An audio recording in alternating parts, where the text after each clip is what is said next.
Sumatera Utara, provinsi dengan keragaman budaya dan etnis yang menyatu menghadirkan sebuah harmoni.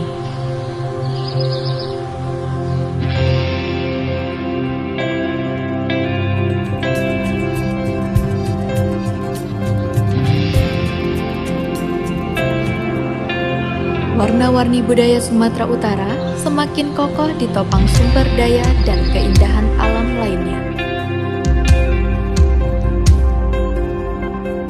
Keragaman dan kekayaan Sumatera Utara menjadi kebanggaan Indonesia di mata dunia.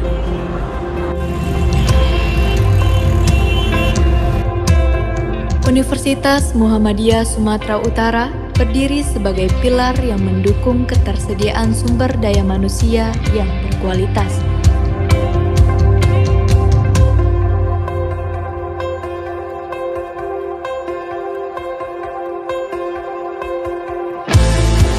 Kehadirannya menjadi solusi untuk terwujudnya program pembangunan masyarakat yang maju dan modern.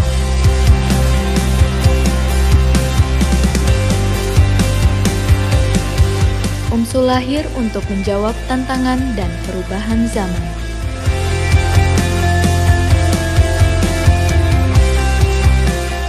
UMSU tumbuh dan berkembang untuk mengambil peran dalam membangun peradaban bangsa dan sumber daya manusia.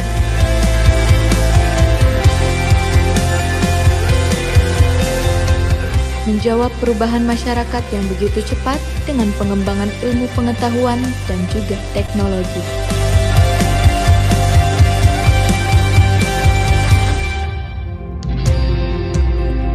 Melalui nilai-nilai al-Islam dan kemuhammadiyahan, menumbuhkan keyakinan lahirnya insan yang berkarakter unggul.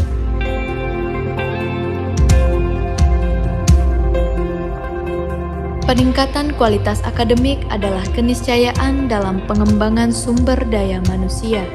Melalui pengajaran, penelitian, dan pengabdian masyarakat, UMSU siap melahirkan generasi yang diharapkan mampu untuk menjawab tantangan zaman.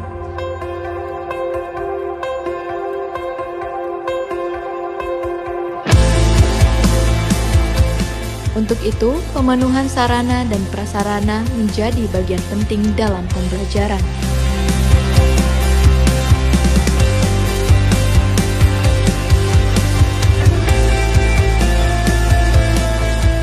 UMSU memupuk kebanggaan karena tumbuh dalam masyarakat yang beragam.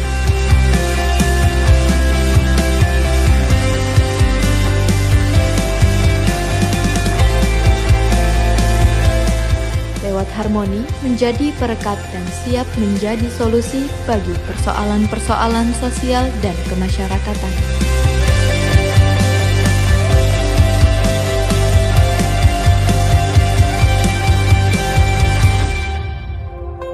Kampus ini menjadi muara ide dan gagasan untuk kemaslahatan.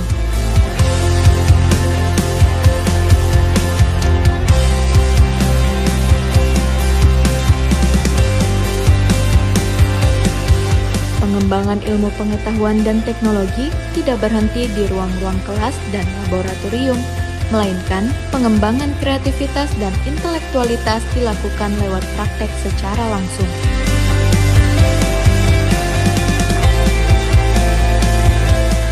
Eksistensi UMSU dibangun melalui pengabdian dan kiprah nyata di tengah masyarakat. Semangat kekeluargaan dan kebersamaan menjadi kekuatan UMSU dalam tata kelola universitas. Keteladanan dan kedisiplinan melahirkan semangat untuk selalu memberikan pelayanan yang terbaik. UMSU adalah tempat di mana seni dan bakat tumbuh dan berkembang. Di kampus ini, semangat berkompetisi selalu terjaga dan terpelihara untuk melahirkan sebuah prestasi.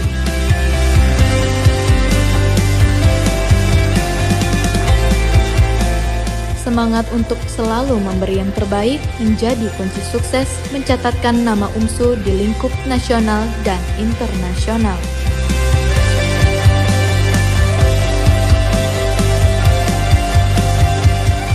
Dalam percaturan dunia global, kami sadar sangat mustahil untuk melangkah sendiri. Kerjasama adalah upaya yang terus dilakukan untuk mendapatkan kekuatan lebih dalam pengembangan ilmu pengetahuan dan teknologi.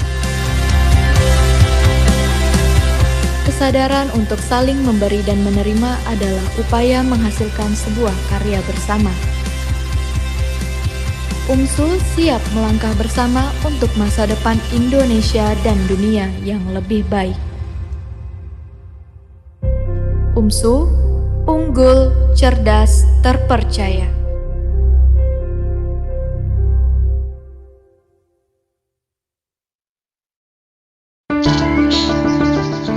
Welcome in Faculty of Agriculture. Faculty of Agriculture is one of 8 faculties at the University of Muhammadiyah Sumatera Utara, with vision becoming a Faculty of Agriculture that excels in the development of science and technology, produces professional and innovative human resources in agriculture based on Al-Islam and Kemuhammadiyahan, with 3 majors, namely Agrotechnology, Agribusiness, and Agricultural Product Technology, taught by professional lecturers with qualification as master and doctor graduates from both domestic and overseas. The Faculty of Agriculture also always improves service to students with professional education staff. Teaching and learning process is very comfortable by directly involving students in doing presentation and discussion so as to improve good analytical power.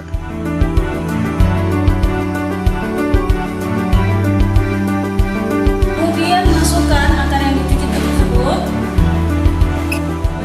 Besides that, to realize the vision and mission, Faculty of Agriculture always conduct studies in various laboratories, currently owned such as the Biology Laboratory, Pest and Disease Laboratory,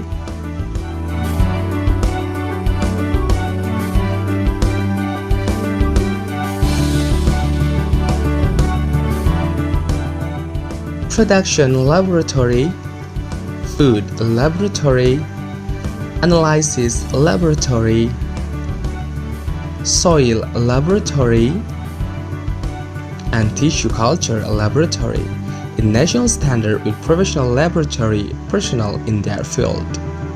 Several studies by agriculture faculty lecturers have been published in national and international journal indexed by Scopus.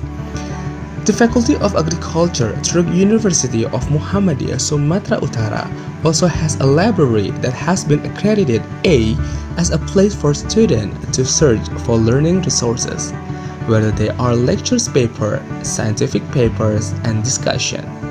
It is evident that UMSU Faculty of Agriculture students won the finalist position in the national level in Student Creativity Program in Yogyakarta in 2018.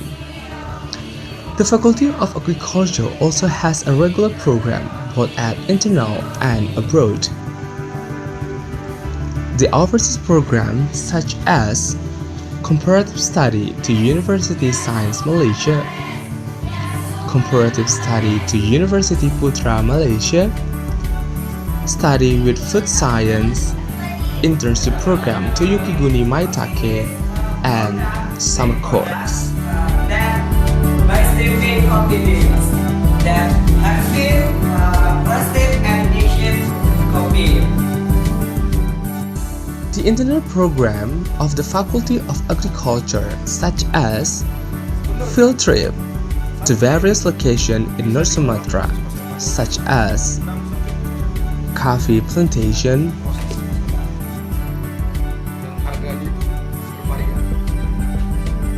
honeybee cultivation, community service namely Bakti Tani, training and workshop, public lecture, national seminar, comparative study, internship, job training, and work study. Ini berkon itu, ini kayak persiapan. Ini kan ada yang dijadikan buat persiapan. and Faculty of Agriculture through University of Muhammadiyah Sumatera Utara always to be unggul, cerdas, terpercaya. Banyak kita masih katanya lebih banyak untuk mengakomodasi jumlah lebah itu.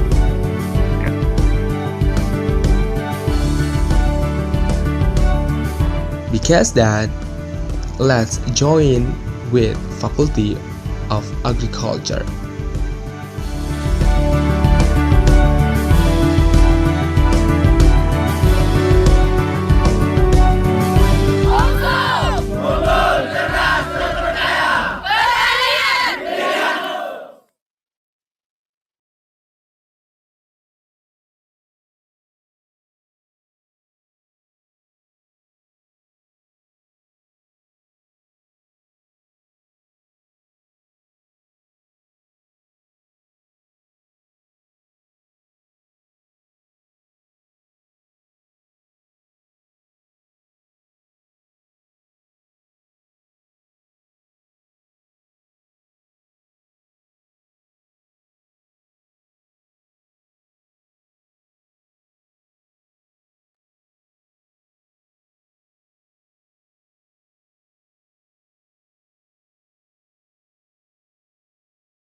Assalamualaikum warahmatullahi wabarakatuh.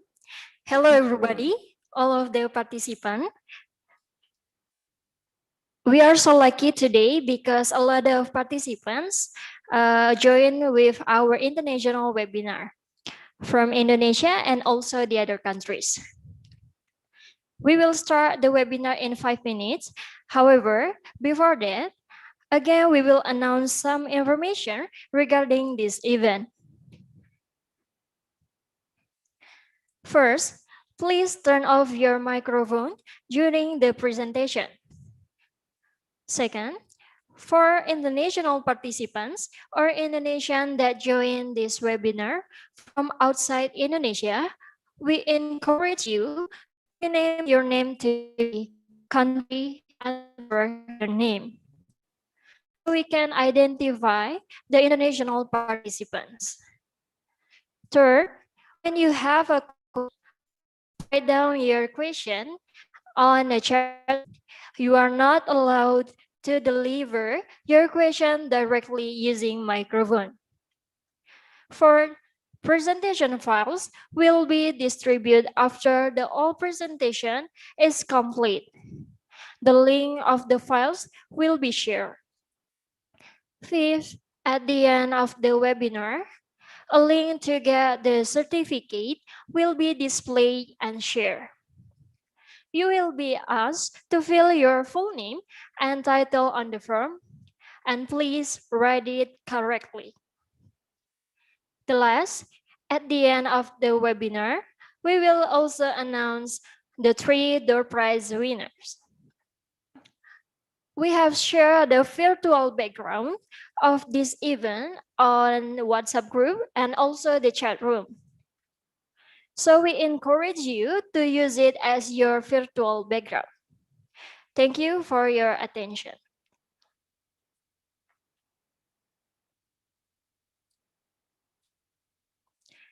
To all participants, may I have your attention, please? Again, please make sure that your microphone has already turned off because this webinar is about to begin. Assalamualaikum warahmatullahi wabarakatuh. May prosperity be upon us.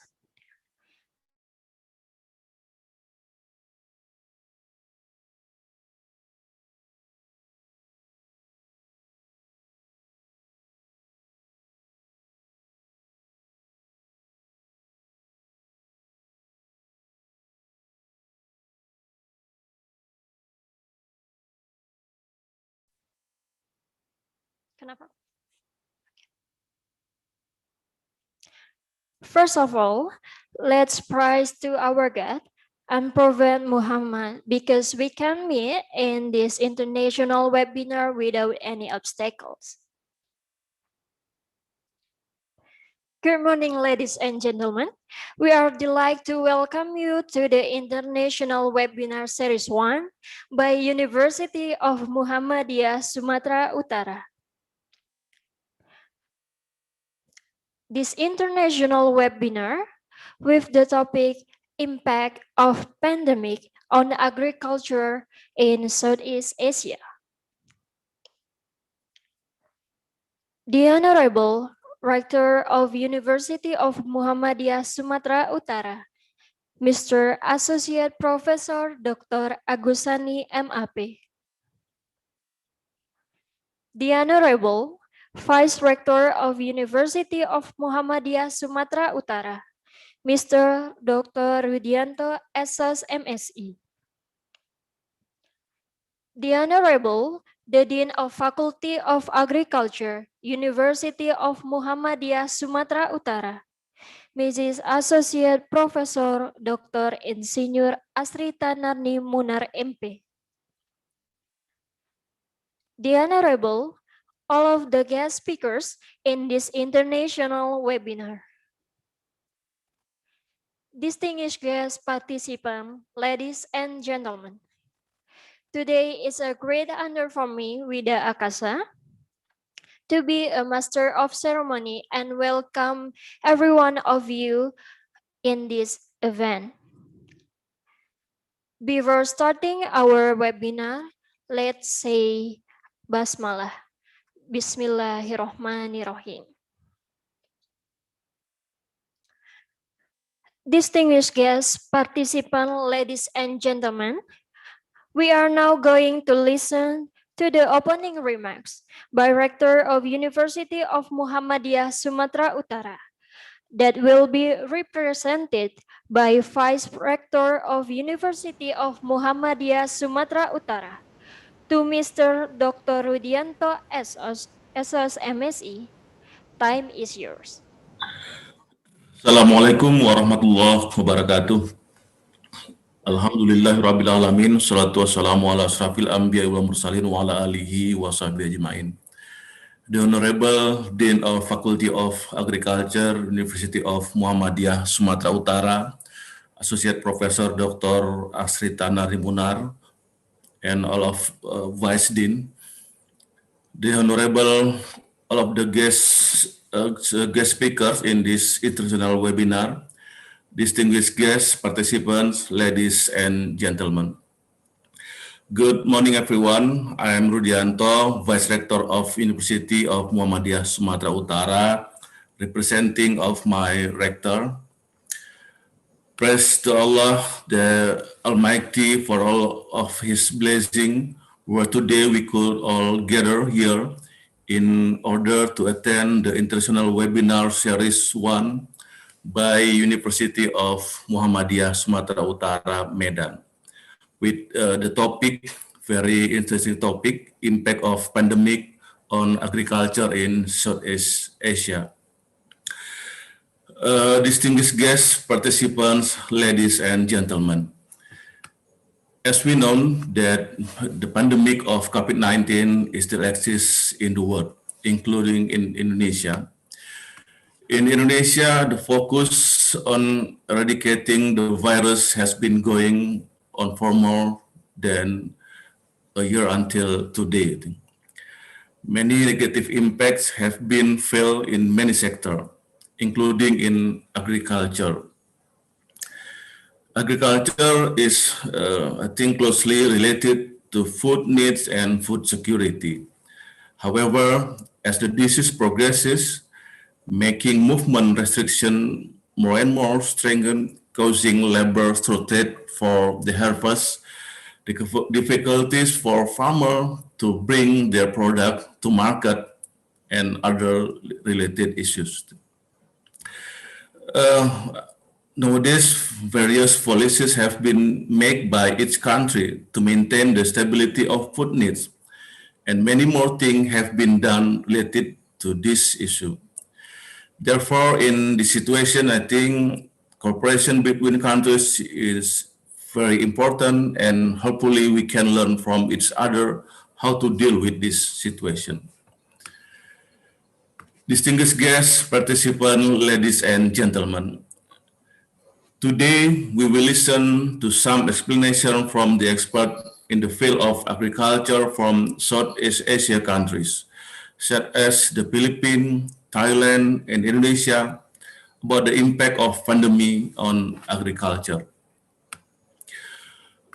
We will hear the impact of pandemic on agriculture in more comprehensive perspective.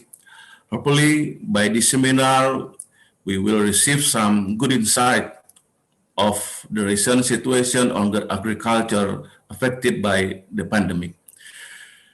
Distinguished guests, participants, ladies and gentlemen, in this opportunity, I would like to express my gratitude and highest appreciation to all guest speakers who have been willing to share with us in this seminar. And for all participants, thank you for making time to join with us today. We are hoping that the discussion later will be able to generate some recommendation for all of participants, university, or decision makers that can be implemented well and wise, and can solve many problems related to this issue. And hopefully, there will be a chain for project collaboration among researchers and universities in the future. distinguished guests, participants, ladies and gentlemen. That concludes my remarks on this opportunity. Finally, by saying Bismillahirrahmanirrahim, I hereby declare this international webinar open. Thank you very much. Wassalamualaikum warahmatullahi wabarakatuh. Waalaikumsalam warahmatullahi wabarakatuh. Thank you, Mr. Dr. Rodianto SOS MSc, for the opening remarks. Distinguished guests, participants, ladies and gentlemen, now we will hold a photo session. Please take a position and turn on your video. Wait a moment. Okay, everyone, please. 1, 2, 3. Okay, once again. 1, 2, 3. Okay, one more. 1, 2, 3. Okay. Thank you very much for your participation. Distinguished guests, participants, ladies and gentlemen, let's move to the main agenda. We are now going to listen the presentation by the guest speakers. All presentation will be moderated by Mr. Saiful Amri Saragi.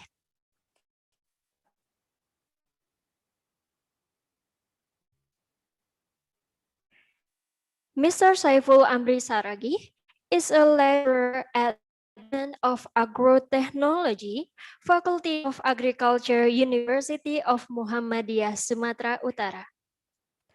In 2010, he attained his bachelor degree, major in plant protection from Universitas Gadjah Mada, Yogyakarta, Indonesia. And then, in 2015, he attained his master's degree from the Department of Forest Science, the University of Tokyo, Japan. And now he is a 4-year doctoral student in the Department of Forest Science, the University of Tokyo, Japan. Mr. Saiful Amri Saragi, the floor is yours.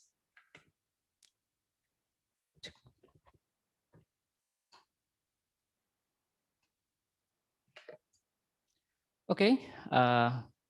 Thank you very much to Ms. Vida Akasa for nice introduction. The Honorable Mr. Speakers, distinguished guests, participants, ladies and gentlemen, good morning. Assalamualaikum warahmatullahi wabarakatuh. First of all, I would like to welcome all of you to this prestigious International Webinars Series 1 with the topic Impact of Pandemic on Agriculture in Southeast Asia, held by University of Muhammadiyah, Sumatra Utara, Medan, Indonesia. But before we start the presentation, again, I would like to confirm regarding the webinar rules. First, I would like to make sure again, and please make sure all the participants to turn off your microphone during the presentation. And when you have questions, please write down your question on chat room. You are not allowed to write down your, to directly deliver your questions using microphone. And we encourage you, when you write down your questions in chat room, please write by writing your name, underscores country, and your questions. Distinguished guests, participants, ladies and gentlemen, in this occasion, let's have outstanding presentations from our prominent guest speakers, whom I believe shall enrich our sights and knowledge regarding the topic of this seminar. Okay, without further ado, I would like to welcome all of guest speakers of today's international webinar. Okay, let's see the guest speakers of our international seminar. Our first guest speaker is Dr. Rafrinda C. Joshi. He is a senior consultant, Philippine Rice Research Institute, Department of Agriculture, Philippines, and also Pacific Coordinator, Safe Network, Indonesia. He is also a consultant of Central Bicol State University of Agriculture, the Philippines. His educational qualifications are as follows. In 1980, He attained his bachelor degree, major in agriculture, from Andhra Pradesh Agricultural University, India. And then in 1982, he attained his master degree, major in agriculture entomology from Tamil Nadu Agricultural University, India. And then in 1988, he attained his doctoral degree, major in entomology from University of the Philippines at Los Banos, Philippines. And then our second guest speaker is Dr. Chainarong Ratana Kretakul. He is a lecturer at Faculty of Agriculture, Kasatsart University, Thailand. His educational qualifications are as follows. In 1986, he attained his bachelor degree, major in agriculture from Kasatsart University, Thailand. And then in 1990, he attained his master degree, major in agriculture from Kasatsart University, Thailand. And then in 2001, he attained his doctoral degree, major in plant pathology from George August University, Germany. And our third guest speaker is Dr. Subejo. He had a doctoral study program on extension and development communications, a graduate school program, Universitas Gadjah Mada, Yogyakarta, Indonesia. His educational qualifications are as follows. In 1995, he attained his bachelor degree from Faculty of Agriculture, Universitas Gadjah Mada, Yogyakarta, Indonesia.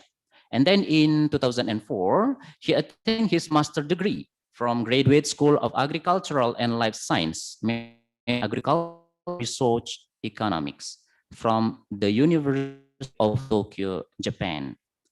And then in 2011, he attained his doctoral degree from Graduate School of Agriculture and Life Science in the same major in Agriculture and Research Economics, and in the same university from University of Tokyo, Japan.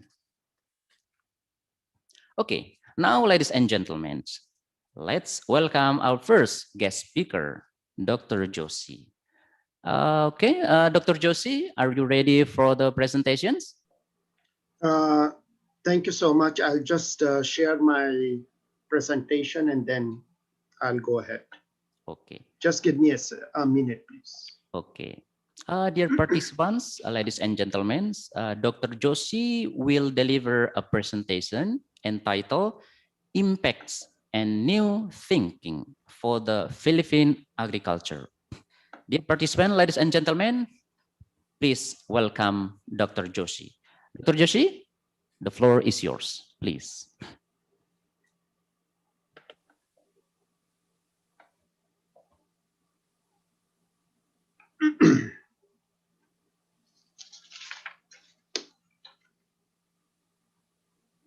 Thank you, moderator, Professor Sarah G, for the kind introduction.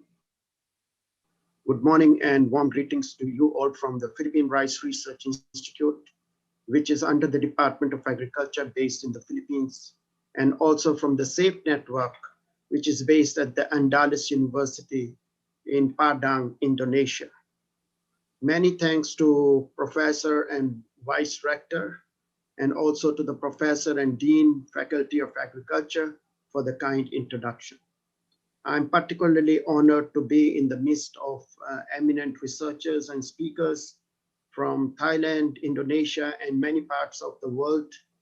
But due to the limited time, I will briefly share the impacts of COVID-19 pandemic and the new thinking in the Philippine agriculture sector. For the benefit of all participants, I have indicated the links in all of my slides for your future reference. And also I provide you with my contact details because I'm looking forward to cooperation with you all in the future, not just the presentation of this my talk. I'm very grateful to the university, UMSU, for this great opportunity. My presentation is focused on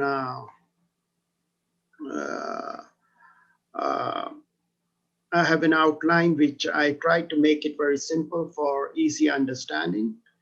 I will talk first a little about Philippines and the agriculture sector. What are the constraints that, Philippine agriculture sector is both old and new constraints aside from the COVID-19, which is a new constraint. What is the current situation of COVID-19 in the Philippines? What are the predicted impacts of COVID-19 on Philippine smallholders as well as in other countries? And then I'll focus on what is the Philippine government response to COVID-19, especially on the agri-food sector, and what is the new thinking all about in the Philippine agriculture from COVID-19 lessons. And I will also give in very briefly so that you can see the performance of the Philippine agriculture sector in the 2019 and 2020, and what is the way forward that we are looking forward in the Philippines.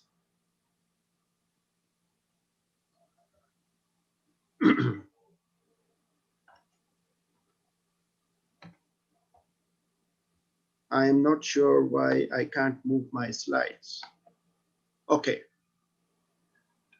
The Philippines, is a country, it's an island country with more than 7,000 islands. And we have a lot of natural disasters, especially earthquake and typhoons, because we are in the Pacific Ring of Fire, just like Indonesia and other countries. The country is actually divided into three major islands: the Luzon Island, the second is the Visayas Island, which is in the middle, and the third is in the bottom is the Mindanao Islands. The islands have divided into 16 regions with more than 114 cities and 79 provinces. And we have more than 41,000 barangays, which are villages. This is the smallest administrative division of the country. The current population in the Philippines is around 110 million as of February 16th, 2021. What are the old constraints that the Philippine sector has been facing since time immemorial is the typhoons. We usually get around 12 to 18 typhoons a year, and we are also affected with a lot of drought problem in certain years and floodings, which are very frequent. The last serious flooding that we have was last year during the pandemic season. And of course, also the volcanic eruption that happened also last year in the Luzon Island. The second important constraint that we have is the high cost of inputs, especially for the farmers, the seeds, fertilizers, and pesticide. And the third one is the low price of agricultural produce, and the lack of capital, lack of post-harvest facilities, declining labor, and the pest outbreaks. The recent pest outbreaks have been mediated by climate change. And as Indonesia is also experiencing pest outbreaks, especially for the fall armyworm in corn. And similarly, also Philippines, Thailand, and other Cambodia, Vietnam are all suffering from the same fall armyworm problem on corn since the last year. We have a disconnect between the small farmers and fisher folks and the value chain. So the new challenges that we have, in spite of the COVID-19 since last year, are 3 Fs. We have the problem of the African swine fever, which has affected the hog industry. The second is the fall armyworm problem on corn, which has seriously spread in the whole of, it's an invasive species. It's not a native species and it has spread through in almost all the islands of the Philippines. And the third one is the falling prices of the commodities because of the supply and demand problem. So the planning for the post-COVID-19 rebuilding in the challenge is challenging. But you know, COVID-19 and all these new challenges that we are facing also provides us a new way of thinking on how to manage these new constraints as well as the old constraints. So in one way, the COVID-19 and the new challenges provides us an opportunity to rethink. And this is, you know, the rethinking in the Philippine agriculture. We are very fortunate to have the current Agriculture Secretary, Dr. William Dhar, who is not only an administrator, but as well as the world-renowned horticulturist and agricultural scientist with a lot of international experience, and as well as a great amount of national experience in agriculture. So he has come out with the 8-point agenda, the new thinking for agriculture. And this is really useful to redirect our policies as well as to mitigate the effects of COVID-19 as well as the new challenges that are brought about by climate change and outbreaks of pests and diseases. The current situation in the Philippines, you know, on the first case of COVID-19 was detected on the 17th of January last year. And on the 8th of March, the Philippine government declared the public health emergency to address the COVID-19 impact. It was very good that the decision was made early, otherwise maybe we would have suffered more from the pandemic. So on the March 13th, you know, the government imposed enhanced community quarantine all over the Luzon Island. And subsequently, similar measures were imposed in the other parts of the countries like Visayas and including the Mindanao Islands.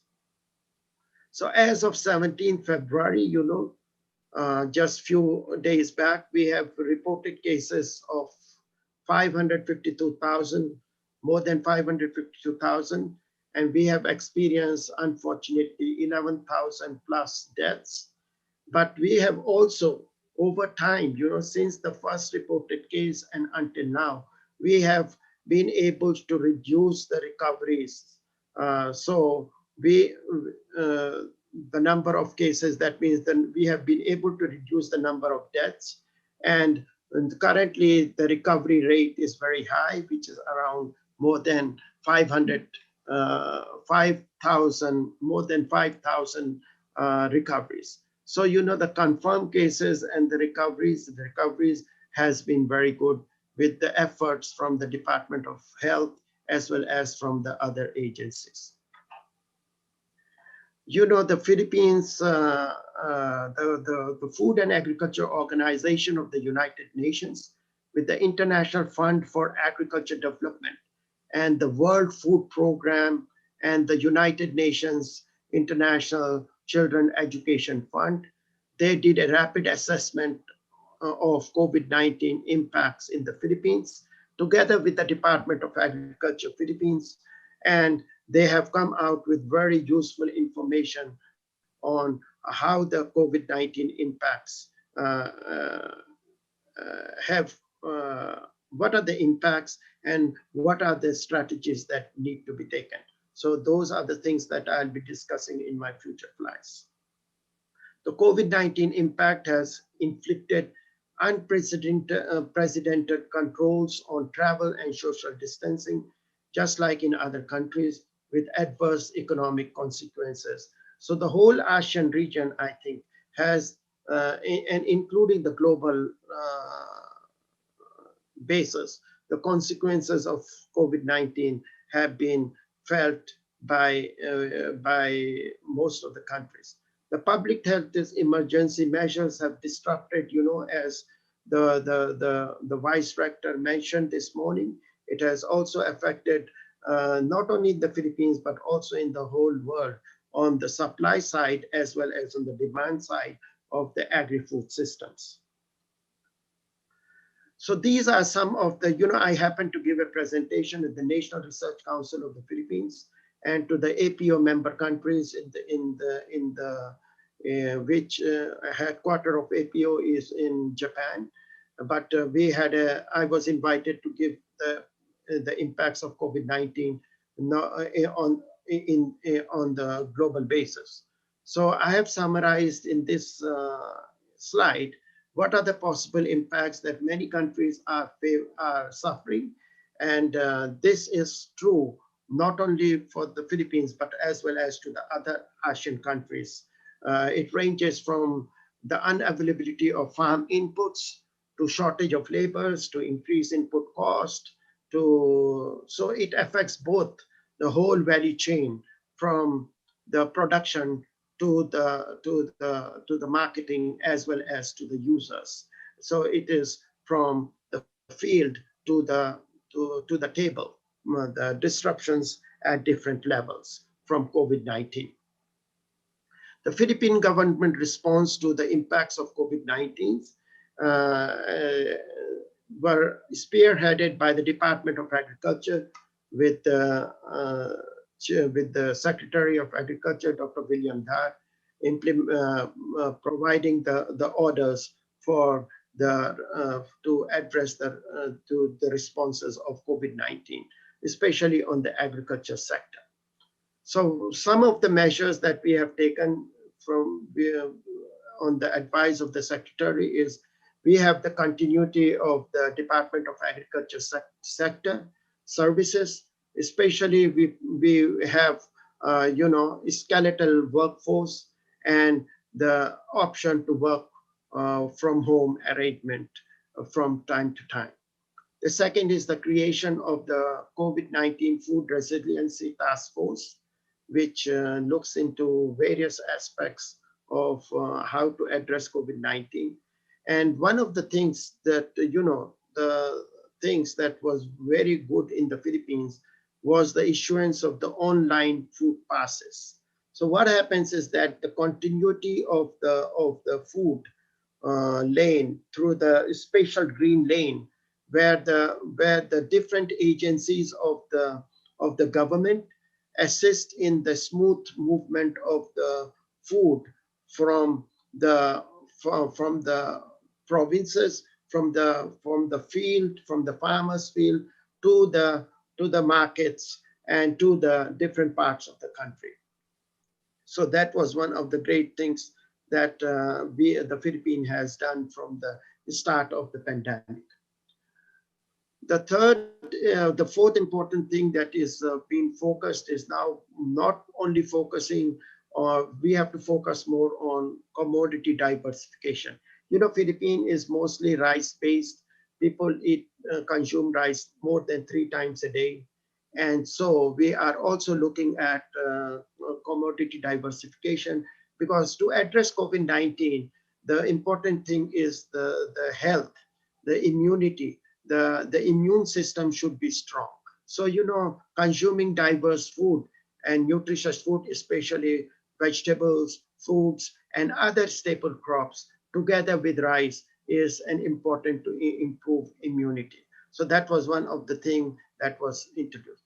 Then the farmers are also encouraged and provide a lot of support to process and value add on their products, and the link farmers to supply chains to the government feeding programs and relief operations. And one of the major program, aside from the food lane, was the second program was promote urban agriculture and community garden project, which you have seen that even many countries are doing it. But in the Philippines, we have a program that is called Plant, Plant, Plant program. 3 Ps, 4 Ps actually, Plant, Plant, Plant program, which is nationwide.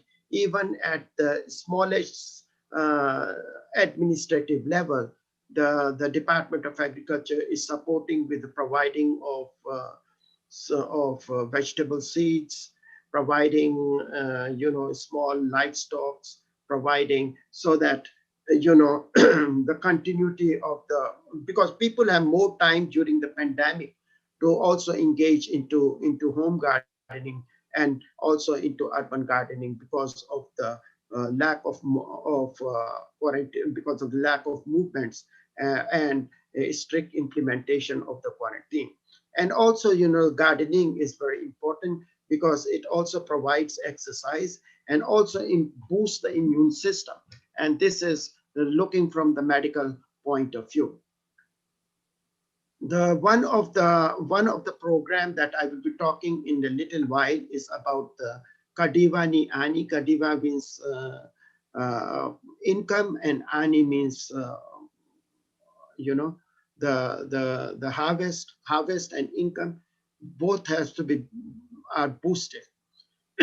One of the things that the Department of Agriculture has also done is to frequently monitor prices of food and essential commodities, and imposing the stricter regulation on the Price Act, especially with the wholesalers and as well as in the local markets. There has been a help from the Philippine government, especially providing social benefits is in terms of a small amount of money, as well as for the basic food items that the families need during the pandemic. And of course, there are other measures. And one of the main thing that this strategic action communication has been, so there is a regular, frequent communication going on from the Department of Agriculture to all stakeholders, including farmers. And so keeping everybody well informed is the key to address any disaster, including the COVID-19 pandemic. So this is the new thinking. These are the 8 paradigms. And you can see our Secretary of Agriculture, Dr. William Dhar, who has conceptualized the whole new thinking of agriculture. This is the first time that the Philippines has come out with a 8-point agenda. So I will discuss briefly with the new thinking. And the first one is the modernization should continue in agriculture. The industrialization of agriculture is the key. This is what we think. He thinks in the Philippines is crucial to boost the agriculture sector.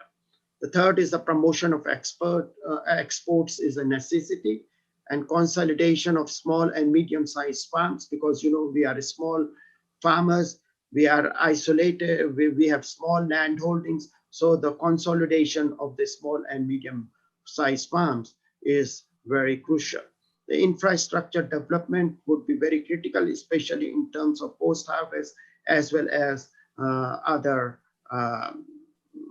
things. The higher budget and investment for Philippine agriculture. This we have clearly seen recently that the Philippine budget, the national budget for the Philippines, has been raised by the national government. So this is very important, and that the legislative support, because of all the legislative, the parliament, the members of the cabinet, the members of the small house and the big house in the government, they have a solid support to agriculture Philippine sector after the pandemic. And the road map development is a paramount. So on the right-hand side, you can see what I have explained is the 8-point agenda. Now I'll go to each of them very briefly. So modernization of agriculture must continue, because we have to do 2 things. We have to use modern technologies, which cover even important crops like, Indonesia is very good in coffee, cocoa, cassava, and even tropical fruits like Thailand, and the rubber plantations like in Vietnam. And also, so we want to focus now more on on modern technology, modernization of these important commodities, because in the past we have focused too much on rice, but not much on this. And this is where I think this international webinar is good, because we would also explore collaboration with the countries that have strengths on coffee, cacao, cassava, and other tropical tropical fruits. The second thing we want to do in the modernization is to diversify our crop production in the Philippines. As I mentioned before, Philippines is more skewed to rice, corn, and coconut. Now we're going to look at other things. The third thing, in the modernization, we also want to treat agriculture as a business or an industry, just like what you do in Thailand, in Vietnam, in Indonesia. So we have to learn a lot of these lessons from these countries. The second is the industrialization of agriculture is the key, because we have to treat our agriculture as an industry, as I said in the first slide. The private sector is investing and setting up more agri-based industries in the countryside now. We need to engage, we have to learn from Vietnam, from Thailand. How do these private sector, they come out with so many value-added products. So these are the kind of things that the Philippines will also focusing on more on international cooperation with the countries in the ASEAN region. Then the digitization of farming and agribusiness activities. If you look in India, digitization of agriculture is very advanced. And we are now also, Philippines is also now learning from India as well as from Taiwan on looking at how to digitize the agriculture sector. The promotion of exports, as I said, if you look at Philippines has only 2 commodities that we export every year. These are bananas and coconut products. Coconut products mostly in form of oil, because we do not have much value addition at this point. But if you look at Thailand, which is our reference point, they have 13 type of farm exports, and they export more than 1 billion each year. Indonesia, which has more than 5 products, and Vietnam, which has around 7 products. So, now we are doing this in the Philippines. The Department of Trade and Industry, as well as the Department of Agriculture, together with other departments, is now having joint collaboration on how to improve the export potentials.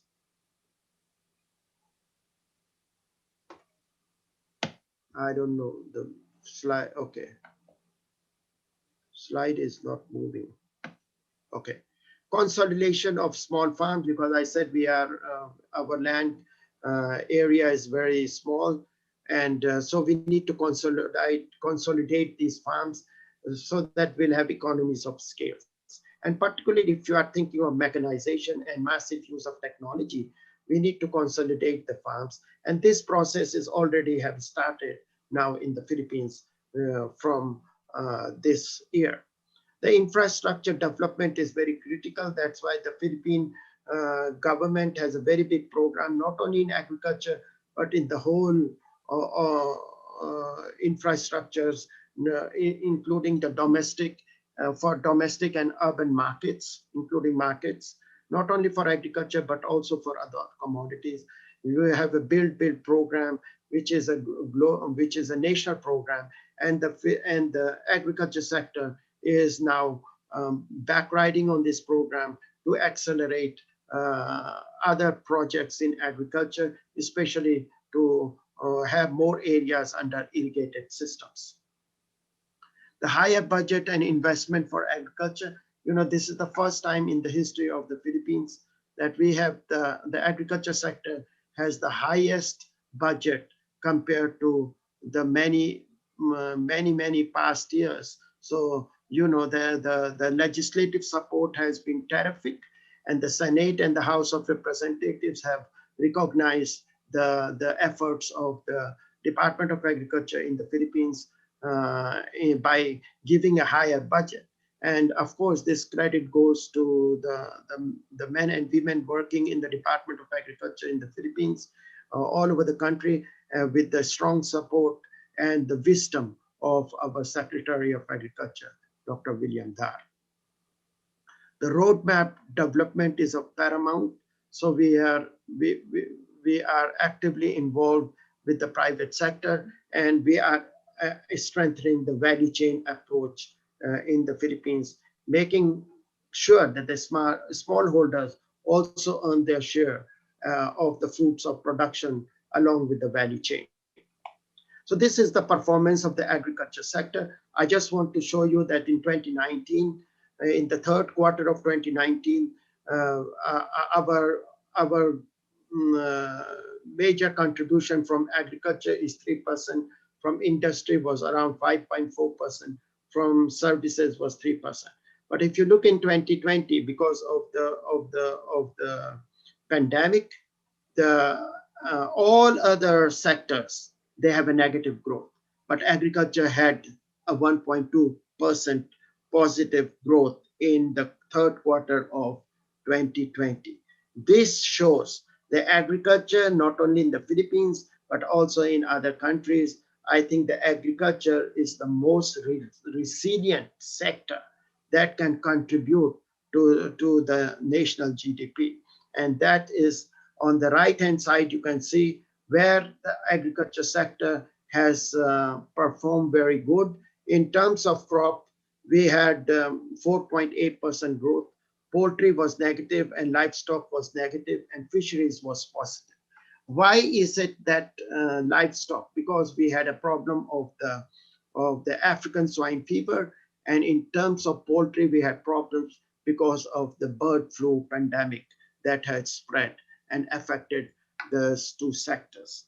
However, if you look at the agriculture sector, as I mentioned, we had around the problem focus came from 2019. From 2019, we had this African swine fever. We had 4 strong typhoons. So the crop, and of course, there was a new law that was introduced, was the rice tariffication law, which opened the Philippine market to import, and probably that is with its Asian neighbors, and that pushed the farm gate prices lower. So we are still experiencing falling prices of rice in the market. Now, if you look at the 2020, you know, if you look at the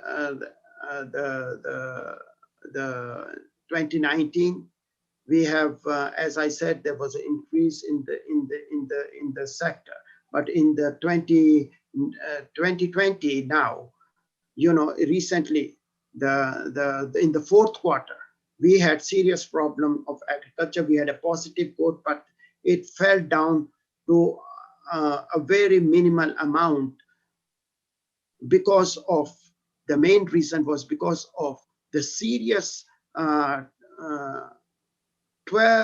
than 12 typhoons that we got in 2018 that has really affected, and the worst flood that we had was in 2020. So this is the reason why in the later part of 2020, our sector went down. So went down, it dipped down to by around 0.1% in the same quarter a year ago.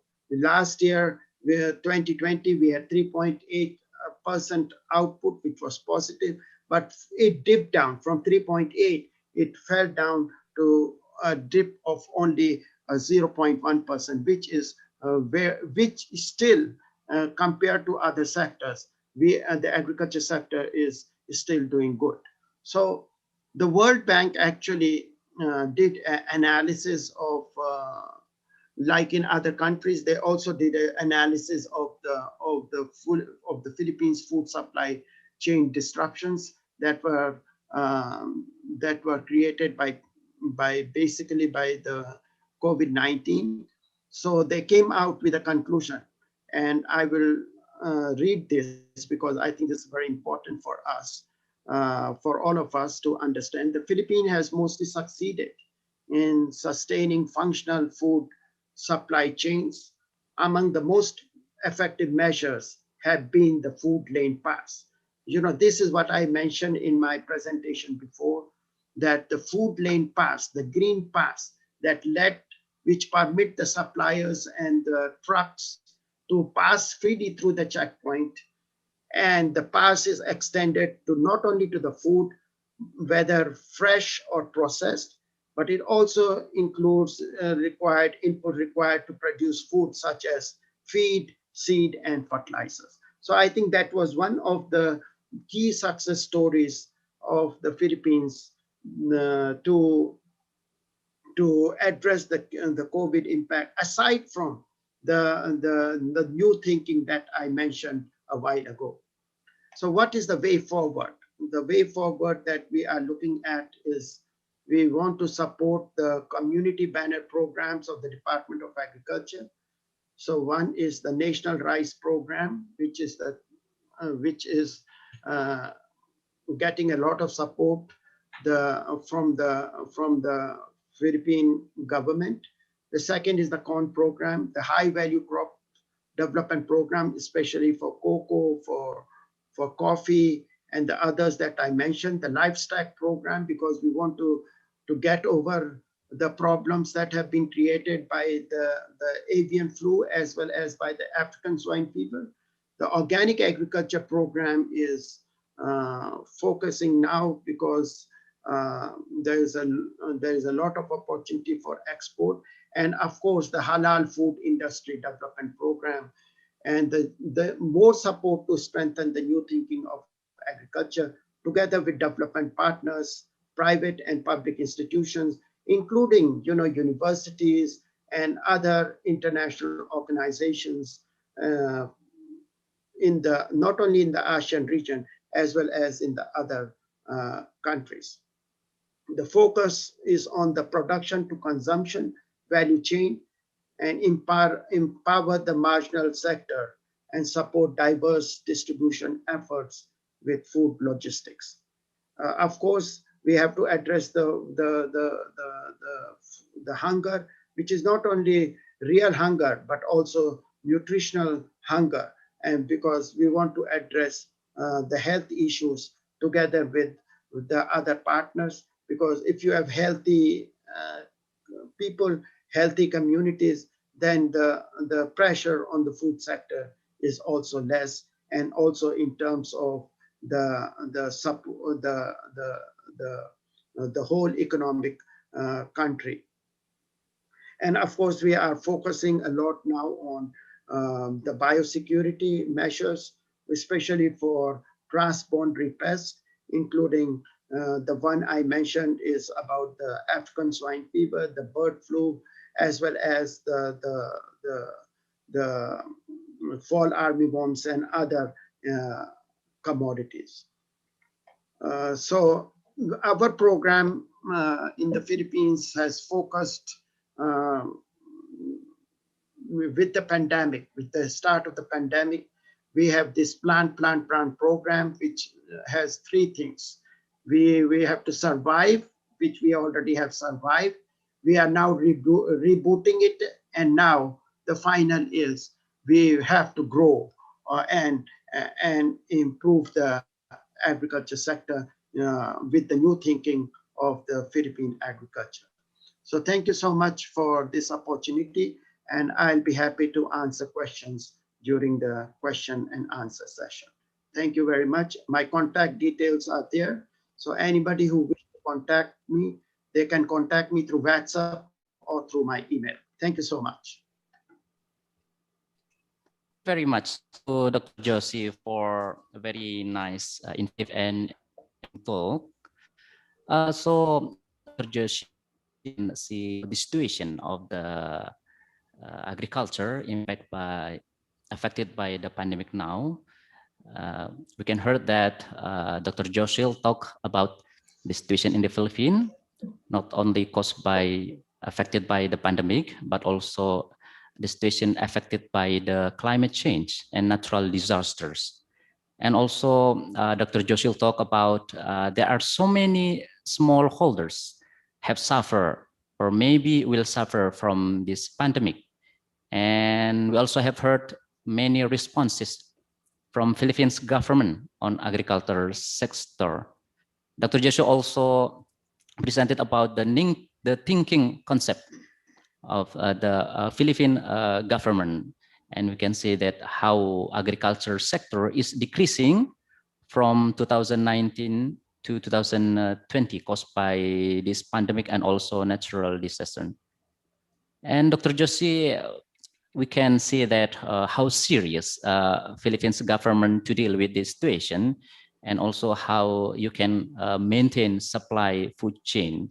And it's likely that all stakeholders, government, and have already worked together to deal with this situation. So thank you very much to Dr. Jesse for the very nice presentation.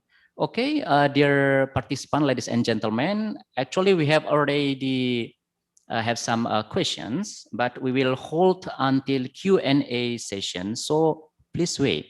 Thank you, Dr. Joshi.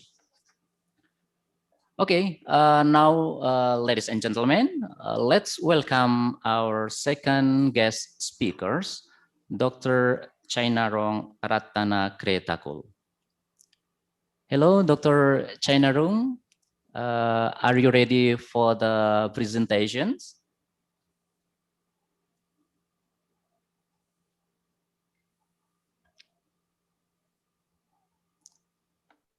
Hello, Dr. Chainarong. Okay, maybe we will wait for a few seconds.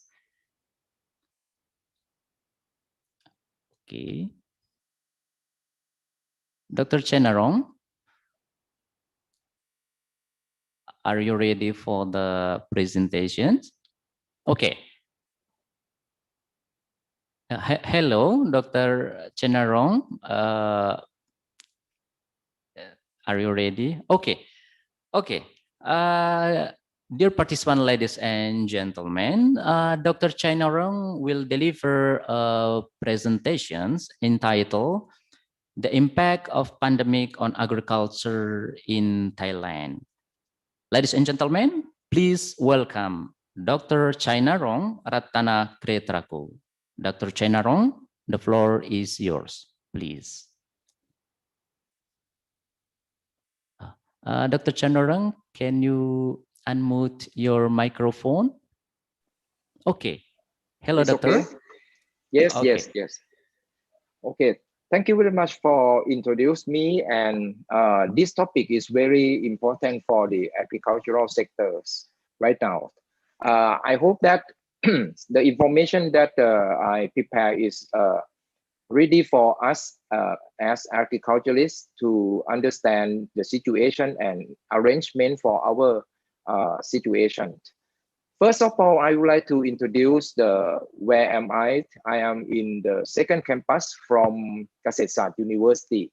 It's not so far from Bangkok. You see in that I make point for number 1, 2, 3 and 4 is our campus around the countries. And I am on the second campus in Kamphaeng Sen, Nakhon Pathom areas. Okay. Thailand have problem on the lockdowns. I mean, according to the situation that worldwide face, and the situation of lockdown is starting from around March of last year. This is nearly 1 year. It's around 10 months, 11 months. We have a situation of the boxing stadium. It's the case that the people going to see the boxing, and after that the disease is dispersed all countries. That the country try to shut down, and finally we make it. So the shutdown is start from 14 days after the boxing stadium. Usually, in fact, the boxing stadium is already did it every week. By the way, after the situation occur, we have lockdown 14 days or nearly 1 month later. This is the graph of the crisis that Thailand faced. I would like to show you on this situation before because the case that we arrange, it depend on, I mean, it look like a real-time management, time to time that we have to explain what we did and what happened. So Thailand has locked down for maybe around 3 or 4 months, and later on the open is depend on countries. It doesn't mean lockdown right now because the gateway start to operate it. By the way, we still have that problem again. This is the situation of export value from Thailand. We expected that the lockdown will delay or shut down the agricultural products export. By the way, after we looking at the situation, if you seen it, you will see that the situation here, white rice, they have not much problem. White rice because the rice crisis in Thailand have a long time. I mean, they have we able the fifth export countries, but by the way, we decry the export after the last government have did the situation of rice. If you have a look on the situation here, you will see that I separate the last row of orchid. The orchid have more problems.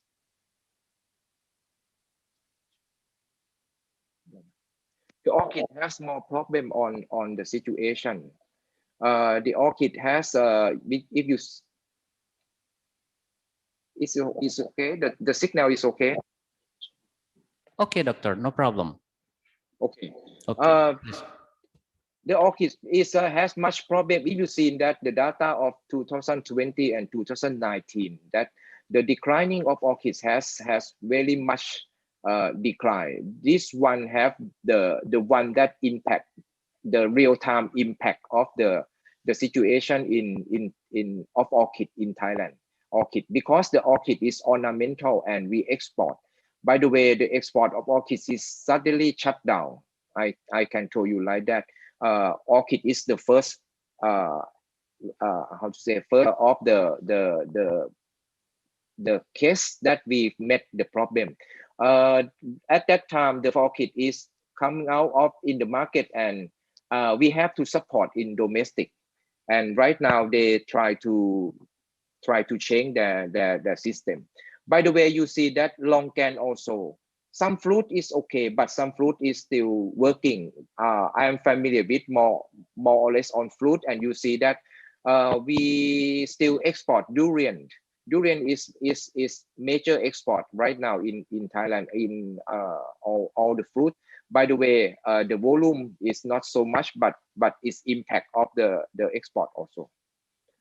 The fruit is we export because we make inbound tourists. That means the inbound tourists, they stop the shutdown tourism in Thailand, and therefore the major from China is tourists from China is stopped, and then overseas the airport is stopped. Therefore, we have problem on the situation of no export also. By the way, the Minister of Agriculture and Cooperation try to promote by many methods, like in domestic consumption in some crop, except for durian. Durian is the major that's still going on. And most farmers try to adapt by method of the domestic. They sell by farmer group to the Thai domestic. They sell to the Thai domestic. As you seen that in the data, I collect the data from 2018, 2019, and 2020. The red bar is still is showing on the 2019 red bar. If you seen that the declining is not so much for durian fruit. In 2020, red bar you see here that this is from 2019, and 2020 is from the orange bar, and you see that the export volume is still going on. By the way, when you have a look on the lockdown of countries during April and May, we have 1st April some problems. By the way, the problem is turned on May. That means after the crisis, the lockdown, we have some problem on export products to overseas. This is the situation of durian. By the way, I try to collect some crops that in ASEAN has pay attention, right? Maize grain. Maize grain is important for the factory of animals feed. Therefore, when you have a look in the graph, the data of 2019 and 2020 have not. It means that Thailand have need more maize grain from overseas. That means we have only the products from 2018. We cannot export because of the situation of cultivation. As you've seen in ASEAN, we have problem on smoking during last 2 years. Thailand also has that problem also. This is the one. COVID cannot do anything with maize grain. By the way, the situation of feed industry is still going on. For rice have Thailand, even Thailand have ever 1/4 of the most important export countries. By the way, the declining of rice export is in Thailand still going on. When you have a look on this data, that means on the blue bar is the 2018, and 2019 is for the red bar, and orange is 2020. You see that the declining we have in 2018 we have major export. By the way, after that we declining for the export. This is because of the drought situation. Therefore, the COVID cannot direct effect for us. But it may be by chance that they have problem by the impact of worker and some of the transportation. This is the rice and orchid. The orchid have a lot of problem. When you have a look on graph here, on the line here, on the orange line, that is in 2020, is dropping, suddenly dropping. By the way, they start going up again. The sorry, the value of the market still low. By the way, the farmer is still happy for the export, some of export. Okay. Therefore, when you have a look that Thailand not only face the problem of virus, but we face the problem of drought together, both things. It means that we have to concern these two things together. This is not only one thing, because the water management in Thai is still not well. Let's have a look on this picture. The agricultural products. You've seen that the agricultural product, who play the roles? You be the kite that the player can playing, or you will be the balloon that is flow by the wind who play. That means it is not only agriculture that impact during this time. It means that the construction and housing in Thailand has faced the problem, and the tourist industry also have problems. If you have a look on these three, agricultural is one that may be not direct impact. By the way, we have some another impact that I will include in the last slide, that how we manage. Here is the virus threatened to our business sector. Agriculture have not much. By the way, the effect of industry and agriculture and the effect of tourists decline the agricultural progress. That means the major impact is tourism, service system, banking, and construction. And if you have a look that the green bar, it show it the delivery food is more aggressive in Thai market. Delivery food, logistic system, and new product like ready to eat product or the IT product. That means that in Thailand have adapt to the market has changed and modernized to with the logistic and with the technology more and more in technology. By the way, the old system like the industry still not much progress, but it's still there. Not direct impact, but the main one is tourism and the service system like banking and the construction has direct impact. Many impact on these factories. Okay, in agricultural, we have problem on the production sector. I separate in production sector. The production sector we have problem on labor shortage. This is very important because the labor shortage show that because Thailand use the labor from neighborhood country like in Myanmar and Cambodia. And after the lockdown of the countries, the situation have changed. That means the labor shortage is occur in our agricultural sector. And another one is the lower income of the agricultural production sector. Lower income is mean the pricings and the unexpected demand. Unexpected demand that it may be occur by the market. I mean the European market and China market. At the time of lockdown, we face the problem that we cannot export. By the way, we still have some of them.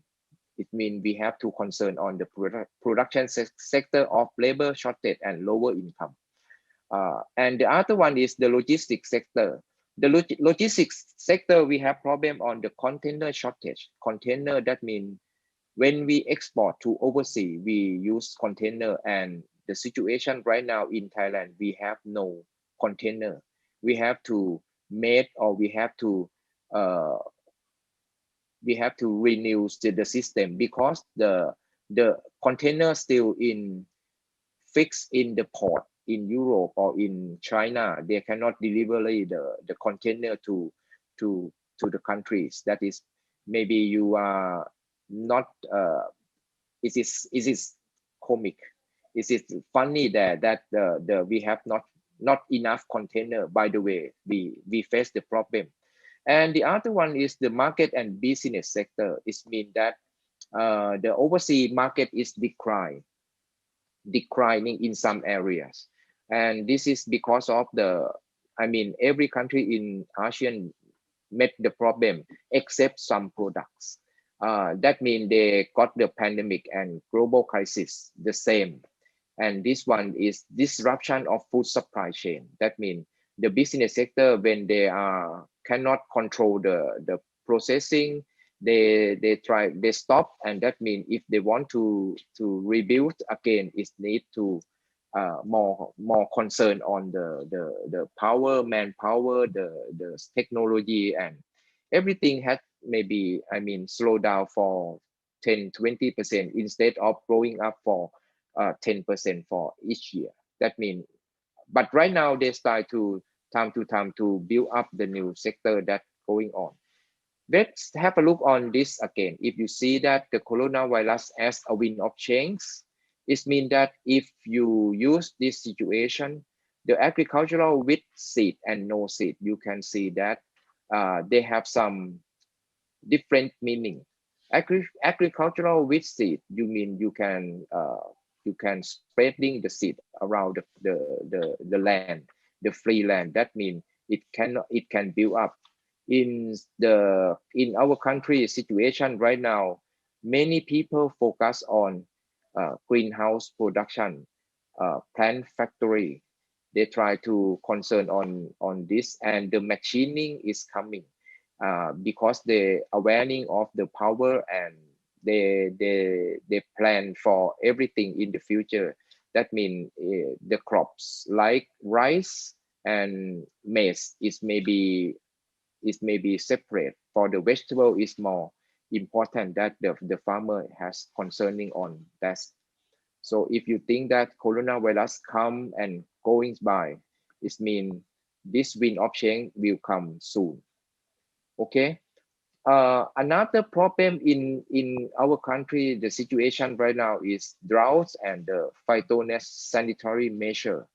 The phytosanitary measure is mean the more impact is occur on tapioca or the cassava. We have the problem on tapioca disease, virus disease. They are crossing from our neighboring countries, come to the east side from country, and they try to spread time to time to the countries. That means on the east side, the major tapioca production, we have met of this disease a lot. And with this disease, don't forget that we export fresh dry tapioca to the world.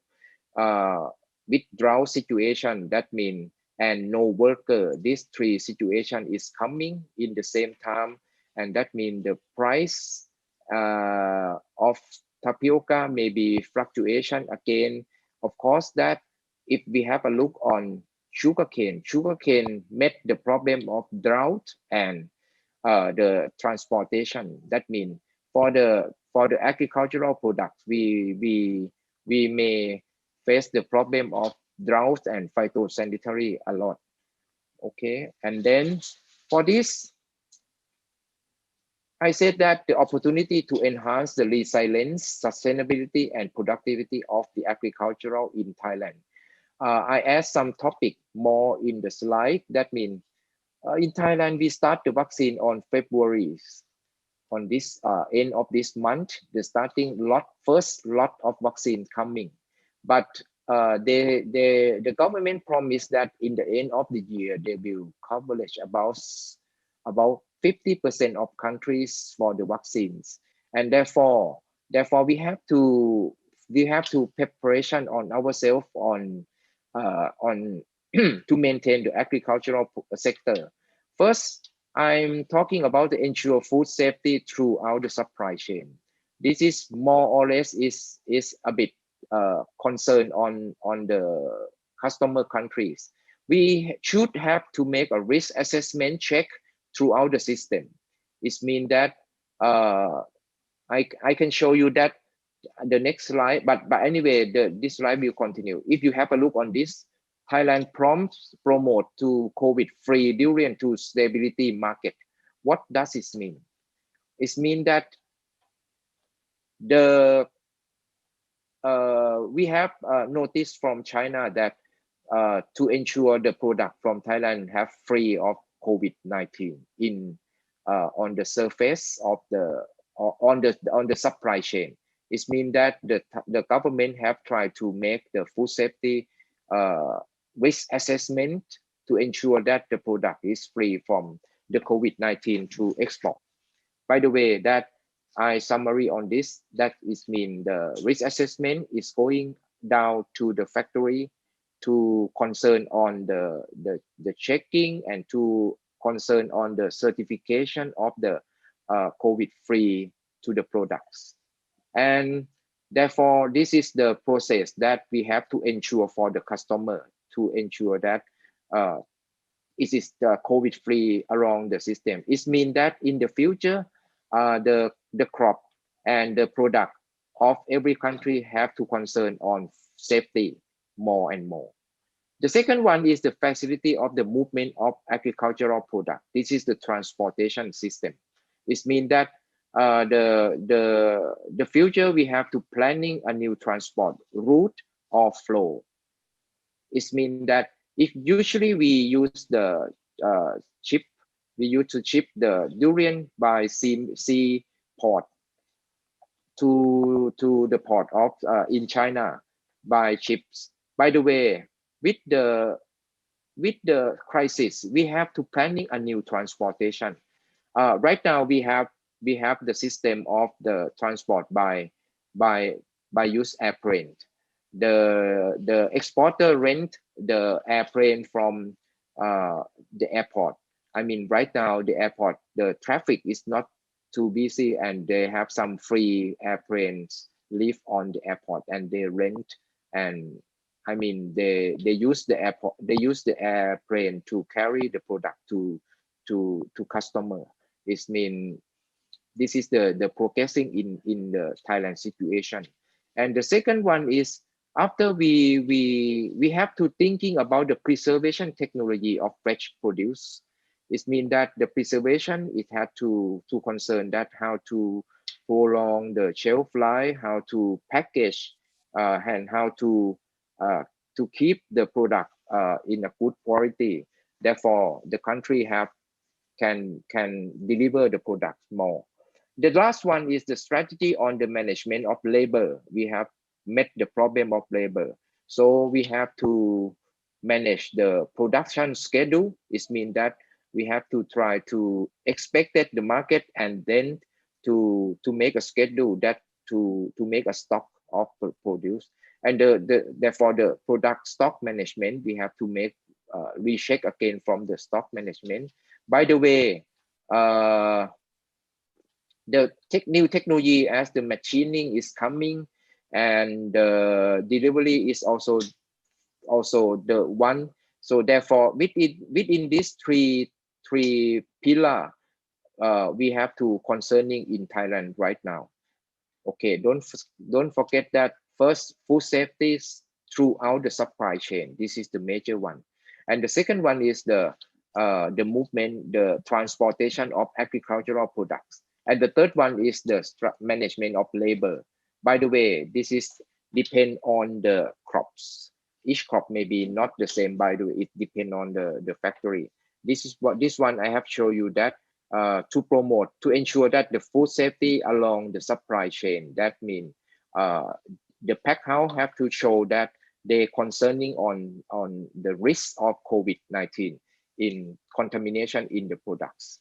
And this is the usually we export to China by sea. By the way, is the first flight of this year that we facilitate the movement of agricultural product as the first flight for export fresh durian to China without container, because we are face the problem of container in the shortage the situation. Therefore, we use this system. Of course, that the container is lacking of container to shipping. By the way, the exporting also, the cost is also higher. Right now, this year, we hope that the customer will get the premium durian with this export. Let's see on the price. And the price, I try to collect this from the banking, and you see that rice is more or less is moderate, and the production may be less decline, but the price may be a little bit increased. This is the forecast from banking, and you see that mostly the price is maybe lower in rubber and tapioca. By the way, it depend on the country. It depend on the world demand. The people who need the product from to use it. Thailand export more on agricultural product as the raw material. Therefore, the raw material can going to other country to make benefit, but for the production side is not so much. This is the price I'm used to compare to your country with oil palm. This time, oil palm right now is about 7 baht per kilogram. Oil palm is right now is a little bit price increasing, but it's good for farmer. But for the maize grain also the price is higher, except for the rubber sheet is lower. So this is the situation of right now from this month that I give for the people to ASEAN that to understand that the situation in Thailand also. The situation of COVID still there, but the government try to control in some area. That means the situation still there. This is the situation right now. That means this is the from 19, but this day is about, yesterday is about 80 case that the government try to control 80. And after they found in some area, they operate a new system that they shut down a small area. It means that about 10 day or 14 day that they have to checking. This is the situation from last year that you have seen that the red area, there's an alert area, but right now it's turned to pink. Up to date is only some area. Up to date is only the red is in the middle, only in you see that only one area. The other is come from orange to yellow. But by the way, about 40% of country is still good situation. Okay. So this is the last slide that the agricultural sector also waiting for the vaccine. That means the vaccine is important, and the process of the preparation is we have managed everything. We have to preparation our factory. We have our, even my site from education. We use the module, start the module for education sector.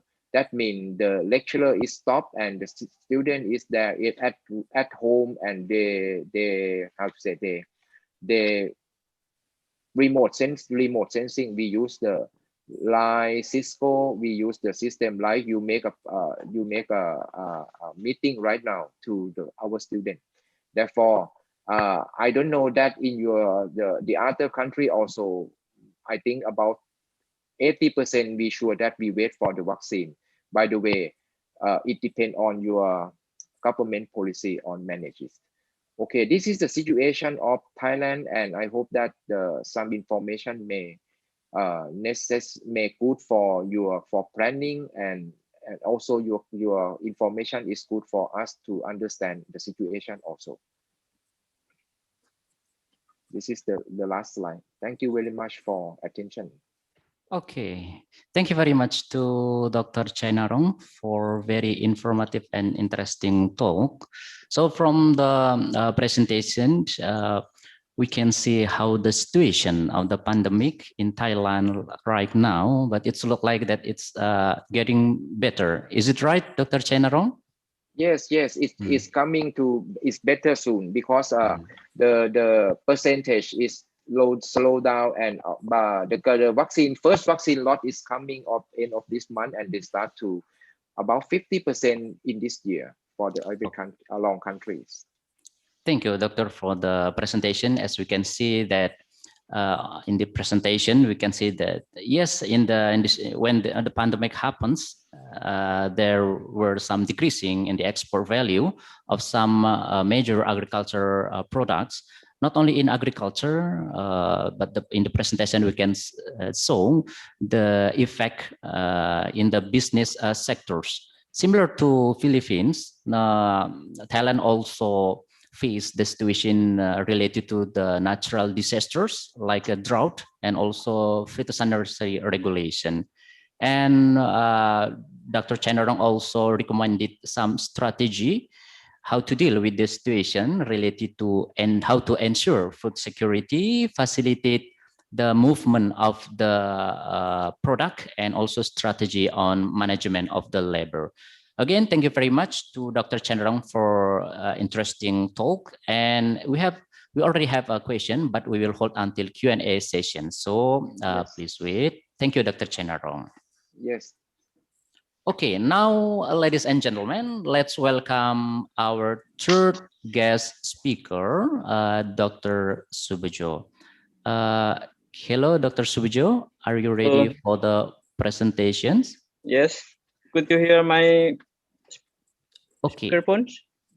Clear? Yes, I can hear you clearly, Doctor.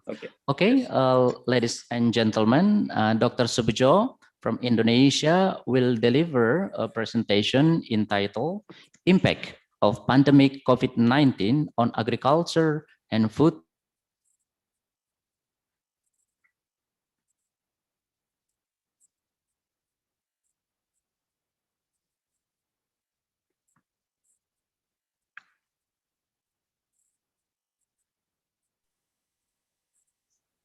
Okay. Oh, sorry. Yeah. Sorry for the connection. So I think you can hear my voice, right? Yes. Okay, thank you very much. So, ladies and gentlemen, please welcome Dr. Subujo from Indonesia. Dr. Subujo, the floor is yours, please. Okay, thank you, Dr. Saraghe, for the moderator and then introducing me. My thank also go to the lecturers and then Dean of Faculty of Agriculture of Universitas Muhammadiyah Sumatera Utara, also all of the participants, and then special thank also for Dr. Ravindra Joshi and Dr. Chenarong. I also learned from your presentation. I think this is new perspective for me to get new idea how Philippines and then Thailand's solving the problems in terms of agriculture sector related to the pandemic of COVID-19. Most of participants, I think, come from Indonesia, so maybe quite familiar with the situation of Indonesia, but I think maybe still there are some room for discussing the idea or the topics on the impact of pandemic COVID-19 on agriculture and food security in Indonesia. I think some idea is quite similar as already mentioned by Dr. Joshi and also Dr. Chenarong in terms of the common impact of COVID, but maybe in this specific issue in Indonesia may be important also to be mentioned by me. And then this is general information. I think officially, the Indonesian government mentioned about the first case of COVID in March last year. And then we can see maybe the number tripled as compared to Thailand's. This morning, I checked the number of infected people already 1.2 million people. This is a big number. And then, of course, serious impact for rural livelihood, agriculture sector, and national food security in Indonesia. This is a general issue, as already mentioned by the previous speakers. Due to the escalation of COVID-19, there are some restriction of mobility of the people and goods, and also some obstacle of agriculture process. As you know, usually agricultural activity types involving big number of people, for example, for instance, for planting and then for land preparing and so on, harvesting. But due to social and physical distancing, this type of activity should be managed properly. We also use a special tool and then making some distance and so on. This, to some extent, also probably influencing the practice of farming activity in Indonesia. And then, as already mentioned by two speakers, barrier and logistic distribution of course happen in Indonesia in some province. Applying the limitation access and then also applying the some limitations mobility of the people and then logistic system. This situation also influenced this stability of the food and so on. And then also input industry, food processing. In the beginning of the cases, some port also closed. Of course, the activity become very limited, and then also some obstacle of food export and import, as already mentioned by Dr. Joshi. And then in Indonesia, I think quite interesting because we have every year the huge mobility of the people, especially on Ramadan. We have special occasion after fasting month. Ramadan usually million of people moving from the city to the village and then moving from one island to the island. Also usually on year ends, usually there is a big movement of the people. In this case, also quite risky because the huge movement of the people mean also big risky for the infection of the COVID-19 from various people. In rural area, which we know as the basis production of the foods is also quite risky because many people coming to the rural area and then in case of people in rural area infected by the COVID, it's mean also a problem from the productivity, problem of the agricultural activity. This is the important issue, especially in case of Indonesia. I don't know the situation in Thailand and the Philippines, but in case of Indonesia, we have a yearly event we call Ramadan, and then also year end. I think this is also already roughly mentioned in the speakers.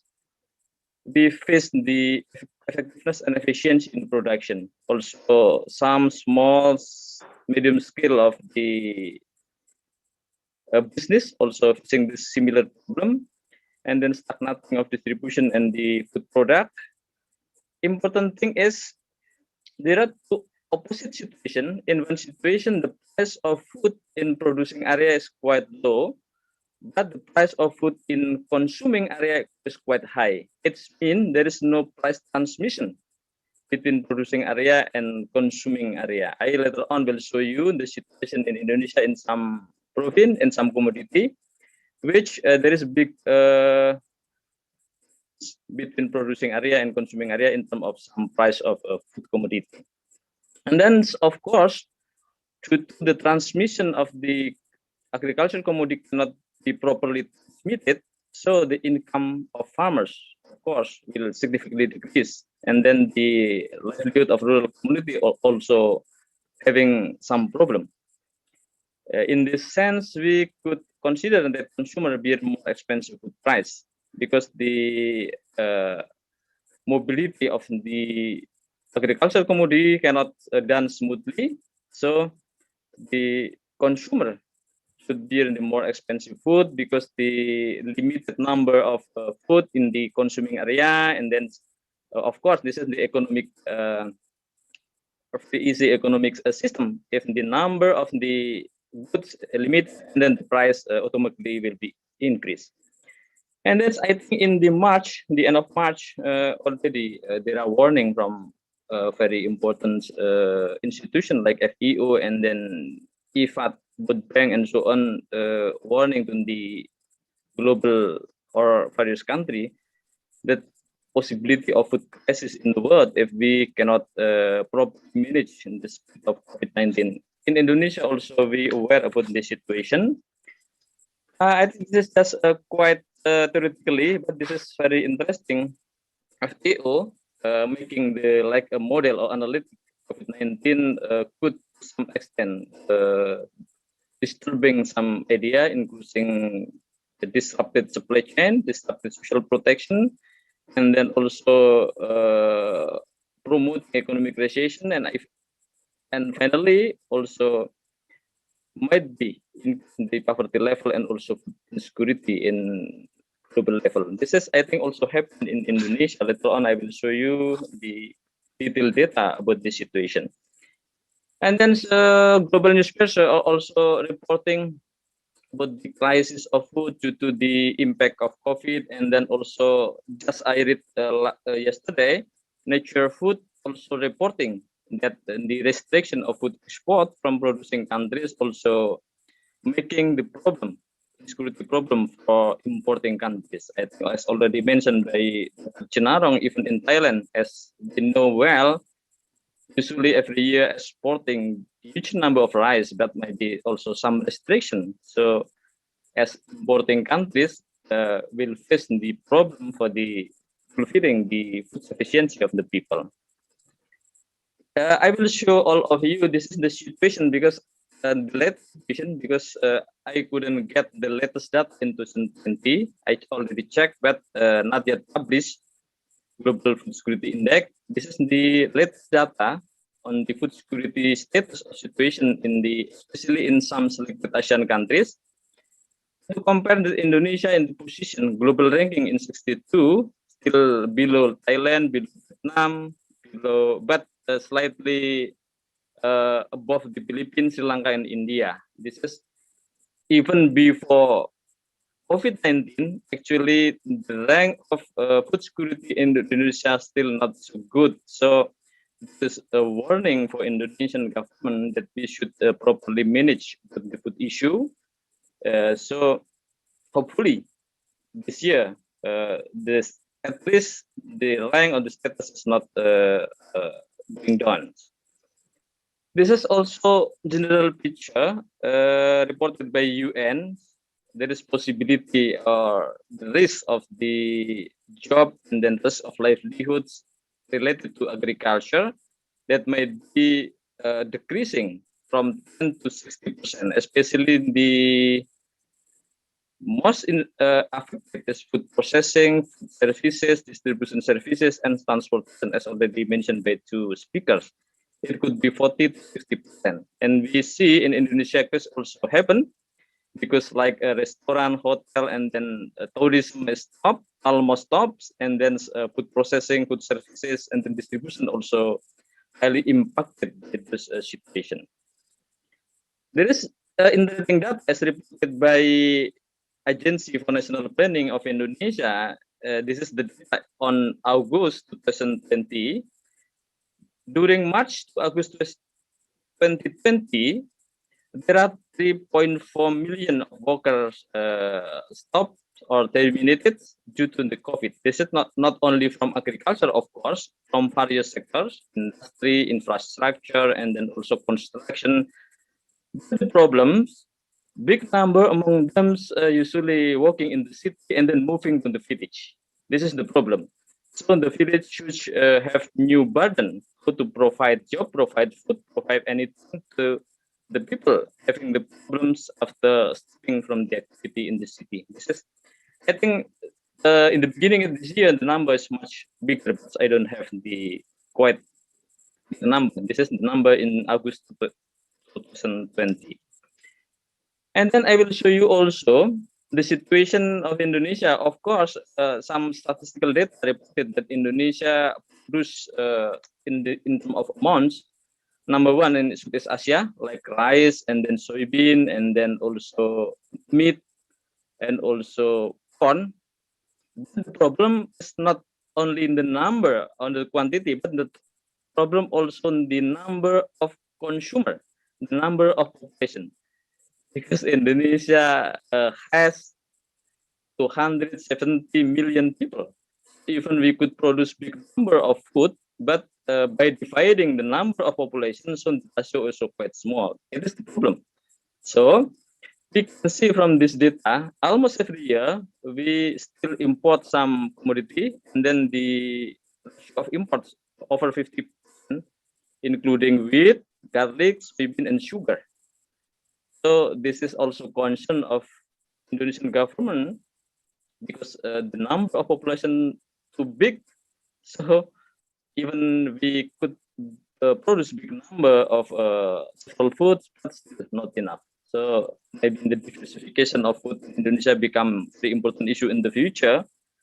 Even in case of rice, actually we imported less than 10%. Usually we import 6%, 5%. And this last year, I already checked, we only import less than 200,000 rice. And this is not common rice, but this is a special rice, premium rice. Yeah, as already mentioned by Dr. Jassi, usually the problem seriously will be faced by small-scale farmer. Indonesia also facing similar problem. We have about 60% of farming household, they owning less than 0.5 hectares, 60 million number. So we have 27 million of farming household, and then among them, 60% owning only 0.5. This is this group will face very serious impact after crisis under the threat of the COVID-19. This is the picture and the situations. I try to comparing the situation, especially in 2018, 2019. This is the situation of the production in terms of area and in production between month to month. And after the COVID-19 spreading from March, April, and so on, we are facing the problem of distribution and then also price gap and also of cost production. But later on, I will show you Interestingly, in 2020, the total product of rice totally in 1 year is not decreasing, but slightly increased. This is quite interesting. Many experts, many scholars,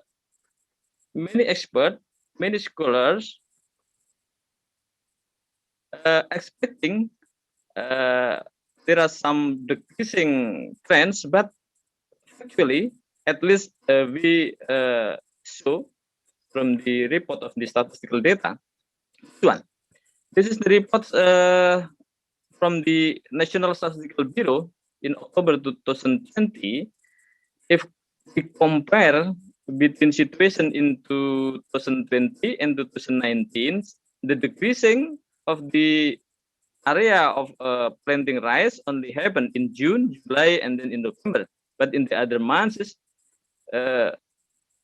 similar or some increasing. This is a unique situation where total harvest increasing 0.1 million hectare, and then total production increasing 0.5 million tons of unharvested rice.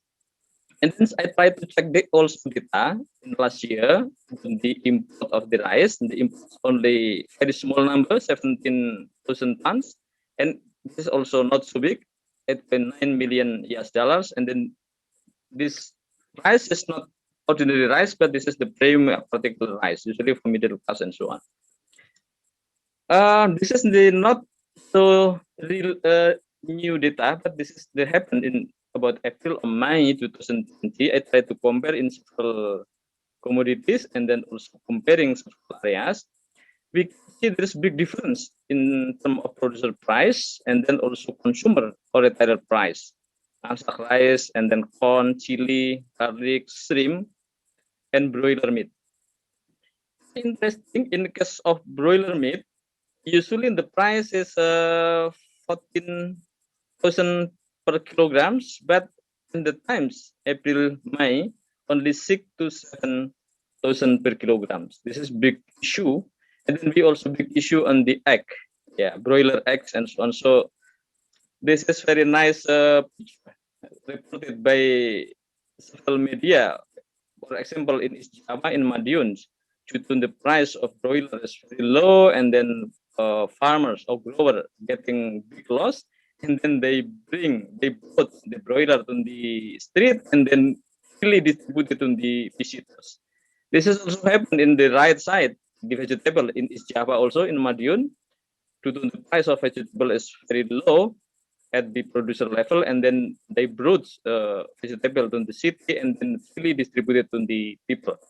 This is the situation in April and May, the big gap price between producer side and then consumer side. This is just a check this morning, especially condition of the number affected people, including Thailand. I think quite similar as already mentioned by Dr. Chinarang, 25%. I to comparing when Indonesia importing food and then what kind of condition on those countries. For example, rice in 2018, 2019, we imported from the Vietnam, Thailand, Pakistan.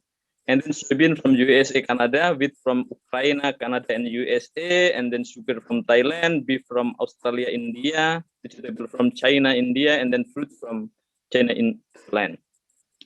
After we checking the situation of those exporting countries, we can see only Vietnam, less than 10,000 people infected, and the other countries over 20. In USA, very big, in India, very big. This is also mean that we couldn't rely on import of food. So this is also lesson learned for Indonesia. We should develop very appropriate system in terms of food security, due to the other country also, other exporting country also facing quite similar problems. So I think this is not good for rely on the food from the exporting countries. So the situation, I think, give a lot of idea how to appropriately improve the agriculture system and food system in Indonesia. This is very important data, I think, in 2020, at least reported by National Statistical Data in August 2020. There are two sides. The left side, this is the macro situation that as already mentioned also by Dr. Chinarong, the GDP of agriculture, the growth of agriculture contributing to the GDP very nice. In the second quarter, grow 16%, better than the first quarter. And compared to 2019, agriculture grew positively, 2.19%. This is very nice because the other sector like construction and then tourism and so on, most of them decreasing, but agriculture still could manage the positive growth in 2020. Yeah. But in micro perspective, this is actually the situation is not so good as compared to the left because the purchasing power of farmers is very fluctuated. If we compare the situation in August 2019 to August 2020, there is a decreasing in terms of farmer term of trades in 2019. 103 and then 2020 only 100. Even in January 2020 slightly increasing. This is in the micro perspective, actually in the purchasing power of farmer also fluctuated. This is I think also directly impacted by the COVID-19. And then I also would like to mention about the strategy on the programs offered by Indonesian government, especially in the sense as Ministry of Agriculture in coping the COVID-19 related to the agriculture sectors. Actually, the budget of Ministry of Agriculture yearly budget is about 15 trillion Indonesian rupiah. But in 2020, in addition to 15 or 14 trillion rupiah, there are 1.7 trillion Indonesian rupiah for very specific program in coping with the COVID. At least we can divide it into three strategy: prevention of spread of the COVID, and then supporting the security of food availability, and then social safety net. The big allocations went to the social safety net, 1.6 trillion Indonesian rupiah, very big number. And then various program has been introduced, such as providing medical advice equipment, providing supplement and body immunity, sterilizing building of Ministry of Agriculture at central and local government, and so on. This is allocation for preventing the spread of corona. And then in of food availability, maintaining the food availability, there is also market operation with cheaper food, and then also stabilization of price, assistance from the absorption of grain. We have also National Logistic Agency buying the product from the farmers. Even the number also not so good because usually only 1.2 or 0.3 million tons as compared to the total number of national production. And then also program related to the transportation, program related to the stabilization of price, and so on. And then interestingly, for the social safety nets, Ministry of Agriculture offering some project, for example, project with a huge number of the labor, for example, infrastructure in rural area, irrigation facilities, and then small dam, and so on.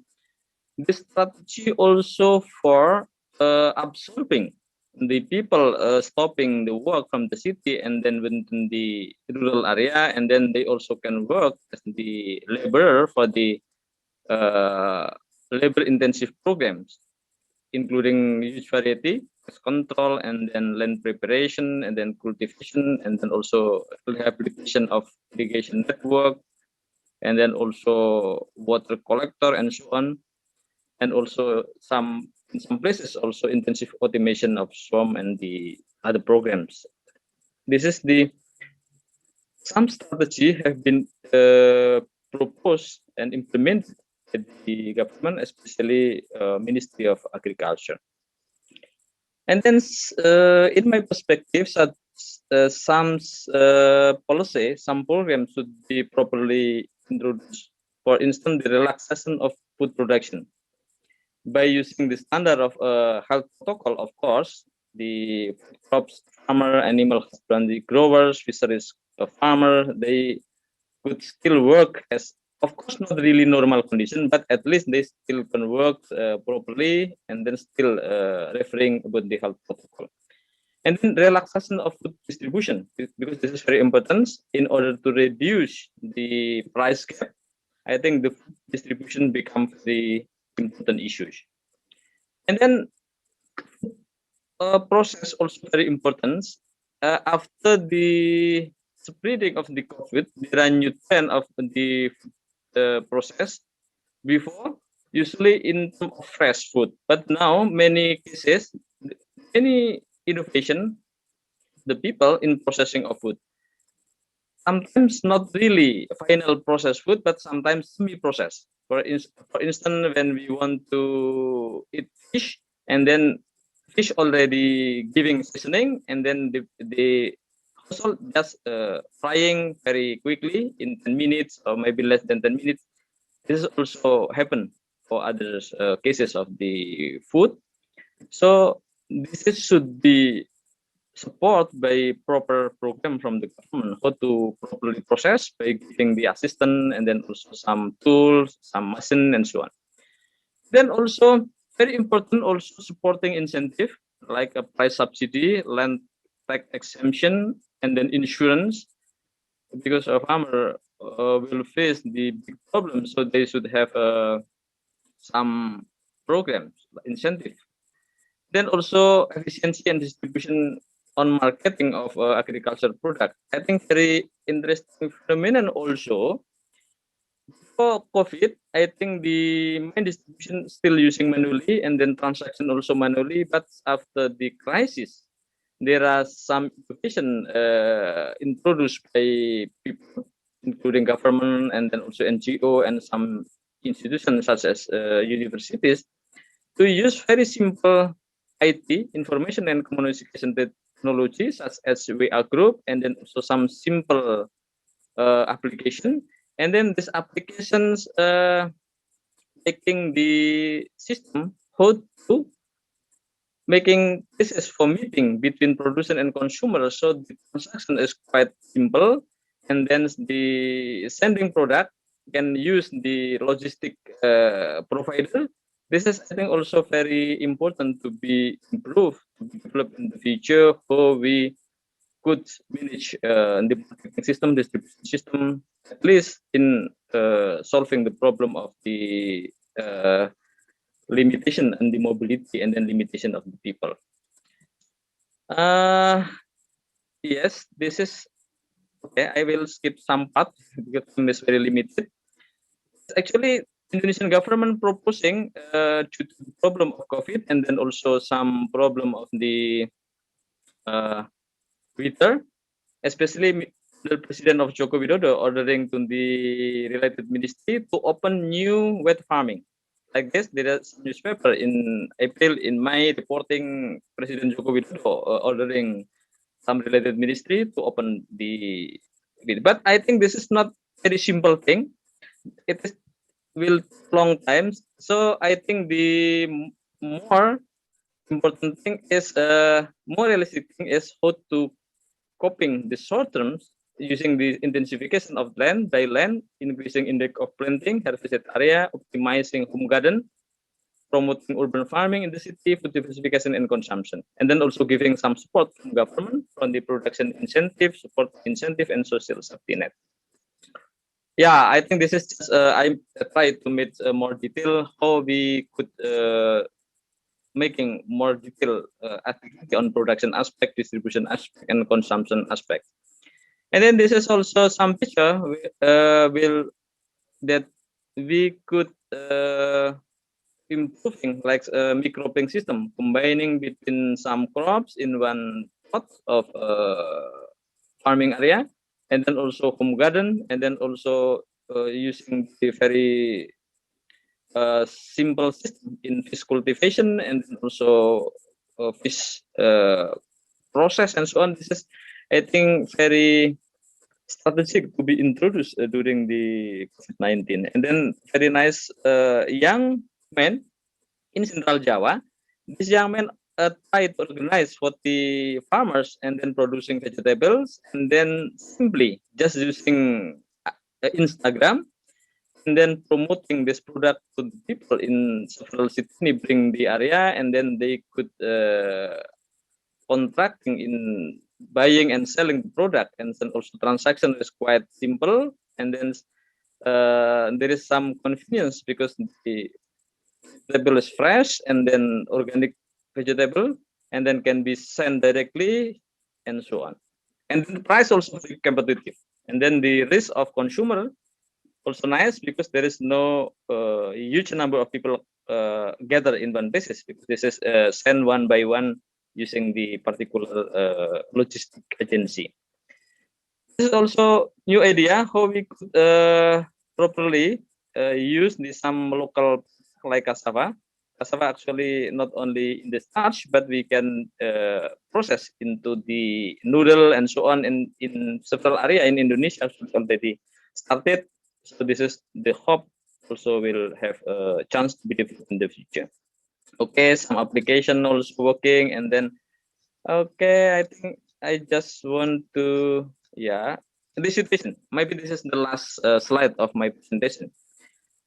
As Indonesian people know, 2015, actually Indonesian government already arranged the big number of money from central government to rural area. Because as already I wrote in these presentations, the number also getting higher and higher. Example, this year, it is 72 billion Indonesian rupiah, very big number, and this is distributed to 25,000 villages in Indonesia. So in average, each village could get about 1 billion Indonesian rupiah. This is big money. So if each government puts this big of money, especially for promoting the agriculture, promoting the food security, and then also community empowerment, I think this is a big opportunity for the village in Indonesia for to use the special allocation of fund from central government to the village, and then they doing the very nice activity and very productive activity. At least this is also the strategy of coping the impact of COVID-19 in rural Indonesia. I think that's all. Yeah, time is very limited. It's better for us later on for discussing on this issue. Thank you very much, Dr. Saraghe. Time is yours. Thank you very much, Dr. Subojo, for nice informative and interesting talk. And from the presentation of Dr. Subojo, we can see that the recent situation in Indonesia regarding the pandemic and how the government want to deal with the situation. In the presentation, we also can see some consequences of the pandemic on rural livelihoods and the agricultural food sector. The pandemic, of course, threatened the food security and also the import. And from the presentation, we also could see some interesting fact regarding the production of rice and how the price gap between the food commodities produced.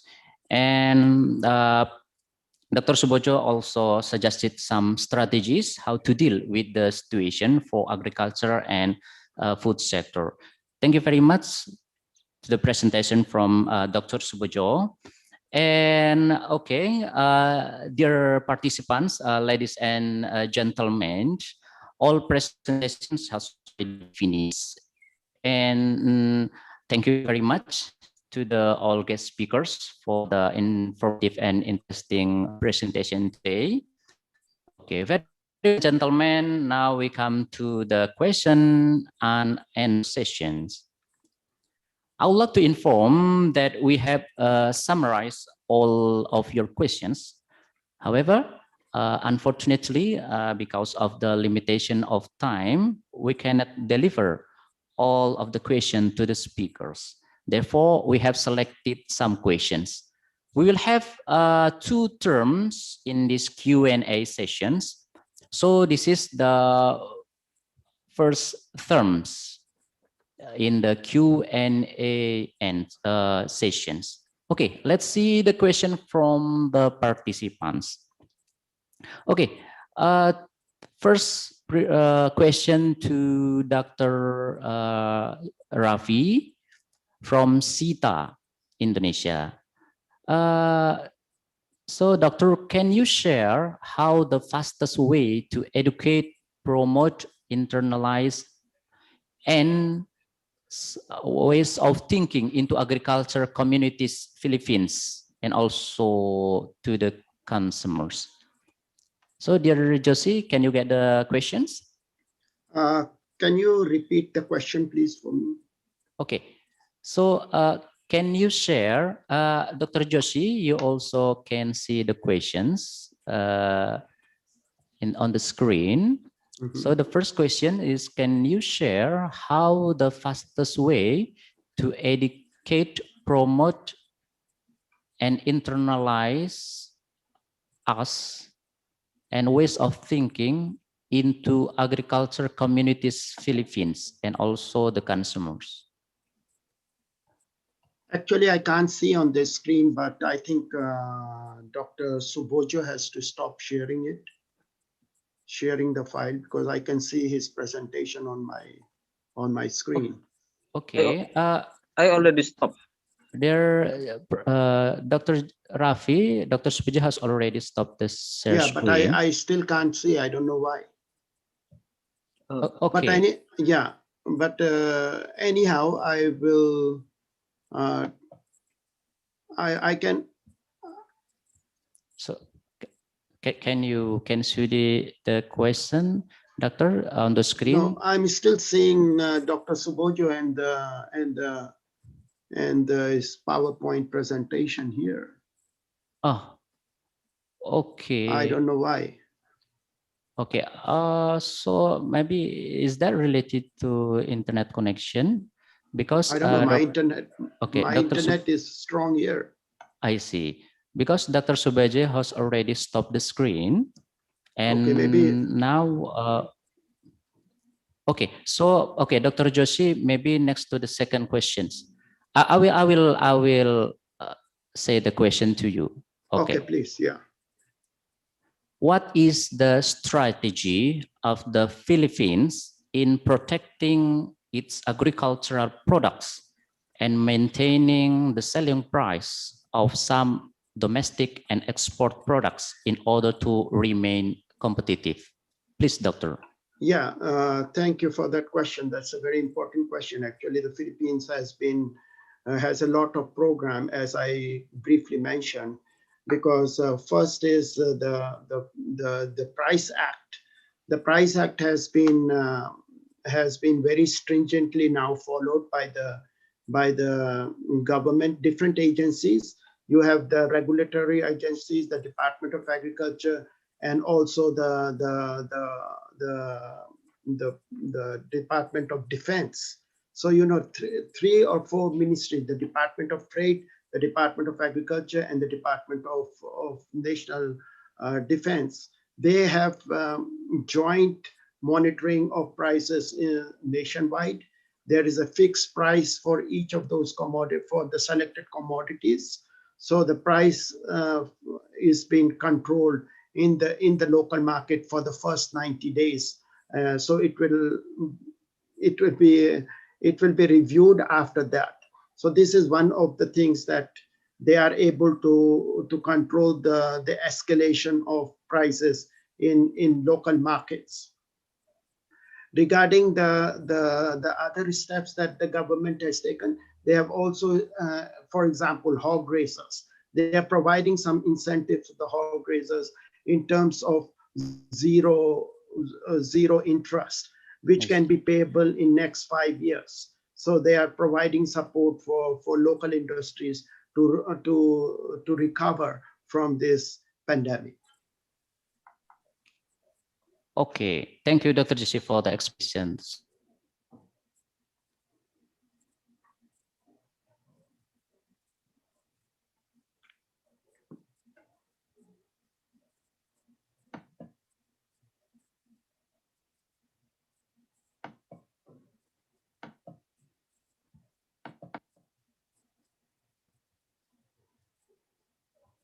by the explain. Hopefully the question has already has been answered by the explanation from Dr. Joshi. Okay, let's move to the second question, goes to Dr. Chainarong. Dr. Chainarong? Dr. Chainarong, are you, hello? Hello, Dr. Chainarong. Are you still in there? Okay, so maybe we will wait for Dr. Chainarong, but let's move to the third question, goes to Dr. Subijo. Dr. Subijo, are you in there? Yes, okay. Okay, there is a question to you from Dwi Hartanto, Indonesia. I want to ask your opinion about Indonesian policy that are too focused on rice agriculture, even though there are many other staple foods that Indonesian people can consume. How can Indonesia overcome this situation? Our Indonesian people have to change the habits on eating rice. Please, Dr. Subijo. Okay, thank you, Dr. Sharagi. It's a nice question from Dr. Dwi Hartanto. We face this problem from time to times. Actually, in Indonesia, we have very special national body for making the diversification and so on. But the problem is still not so success. Yes, it is right. We quite giving more attention on rice. Yeah, policy on rice is maybe started in the modernization in 1970, and then now maybe the average of consumption on rice of Indonesian people is among the highest in the world. We still consume over 114, maybe to 120 kilograms per people per year. This is among the highest average consumption rate of the rice in the world. So this is big concern. And the other things we should also consider that rice is not really only economic commodity. Sometimes rice become political commodity. If we import rice, also become national issue. So not so easy dealing with rice. But I strongly agree that we should making a particular program for promote the other staple food. Actually, we have so many local material such as rubber crop and so on. Maybe need a particular program, especially for young generation. For all generation is quite difficult because this is dealing with the consumer behavior on food is not so easy. Maybe it takes 20, 30 years, maybe 40 years for changing the diet structure, diet behavior. I think in Indonesia also not so easy for changing the behavior on staple food consumption. But if we promote properly through young generation, maybe some opportunity in the future how we can reduce the consumption level of the rice and then change into other type of staple food. We could produce also in big number. We could produce like sago, we could produce like cassava, we could produce the other types. Yeah, yes, that's I think we still need some proper promotion system, and then also processing industry, because processing industry of food in Indonesia also not yet developed very much. So this is also the strategy how to we promote the diversification in the future. That's all. Dr. Salagi. Okay, thank you very much for the explanation, Dr. Subojo. Let's move to Dr. Chainarong. Hello, Dr. Chainarong, are you still in there? Can you hear me? Dr. Chainarong? Okay, looks like Dr. Chainarong maybe still have some activities.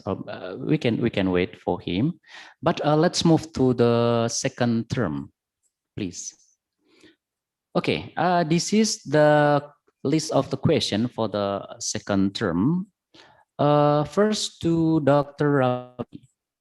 Dr. Rafi. Dr. Rafi. Yeah, I can hear you. I can Okay, hear you so now. this question for you, Dani Hudayana, Indonesia.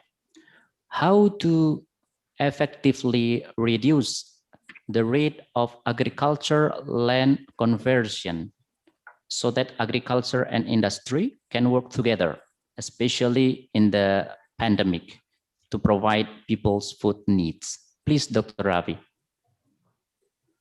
This is a very important question. Can you hear me? Yes, Dr. Ravi, I can hear you clearly. This is a very important question in the Philippines because until today, there are a lot of laws that has been passed, but the implementation has been a problem. But recently now, the conversion of agricultural land to other areas like is being properly now, especially with this pandemic. I think this has given an opportunity for the government to really stringently impose the conversion of agricultural land into other purposes. And there is a special law now that the land conversion, agricultural land cannot be converted for other purposes. So, but the focus is for the industry, like for example, post harvest, for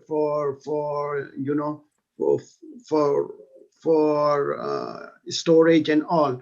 Those areas can be converted, but not the agricultural land to be converted to housing or other areas. So the implementation currently is very stringent now in the Philippines, and it's really because our agriculture land doesn't have to shrink because our population is continually rising. So there are special laws that are now put into real actions. Thank you. Okay, thank you very much for the answer, Dr. Ravi. And we'll move to the second question to Dr. Chenarong. Again, Dr. Chenarong, can you hear me? Are you still in there? Dr. Chenarong? Okay, maybe we will skip. Okay, I'm sorry. So let's move to the third question. This question is to Dr. Subedjo from Kiranda, Indonesia. So this is the question, Doctor. We know that Indonesia touched the point of self-sufficiency, maybe swasembada beras in rice, in few years ago. The question is why until now Indonesian haven't been able to reach that point in swasembada beras again. Please, Dr. Subedjo. Okay, thank you, Dr. Sarakis. Thank you also for Kiranda for asking the question. Yes, I think discussing self-sufficiency is not really 100% could provide the food, because in international terms, sometimes if we could provide 70-80% of the need, we also could consider it could be some extent as self-sufficiency. In the case of Indonesia, this is year by year. I think the largest import of rice in Indonesia happens in 1998 when the economic crisis happened. The number 3 million tons, and then 3 million tons, I think equal to 2% of the national need. Yes, sometimes we import rice, sometimes also for stock, not really for distributed, but for stock, because we have 270 million people. So we need also huge stock of the rice. This is the national staple food. So, yes, of course, this is still a problem, but I think the percent of the import is not so big. Like last year, only 0.05%, but 5%. This year, 2020, we could even a surplus. So this is a very fluctuated, but of course, if we want to 100% self-sufficiency, so maybe some food diversification, and by improving to time into the times a season a year, also in the program. So introducing new dams in many area, also in the strategy for expanding the area of farming. This is my answer, Dr. Sarag. Yes, yours. For the okay, back to Dr. Chanarong. Hello, Dr. Chanarong. Yes, Are you yes, still in there? Okay. We are now in a Q&A session, Doctor, and there are two questions for you. Okay, maybe let's back to terms one. Yes. Okay. This is the question for you from Feni Rahmadani, Indonesia. How Thailand's government keep availability of rice commodities in the country beside export during pandemic situation, and how government deal with it, and what's your opinion, like strategy or idea if rice scarcity might happen in the country? Please, Dr. Chanarong. Yes, for the first question about the government, the exporting of rice, for this year, according to we've met the problem of drought.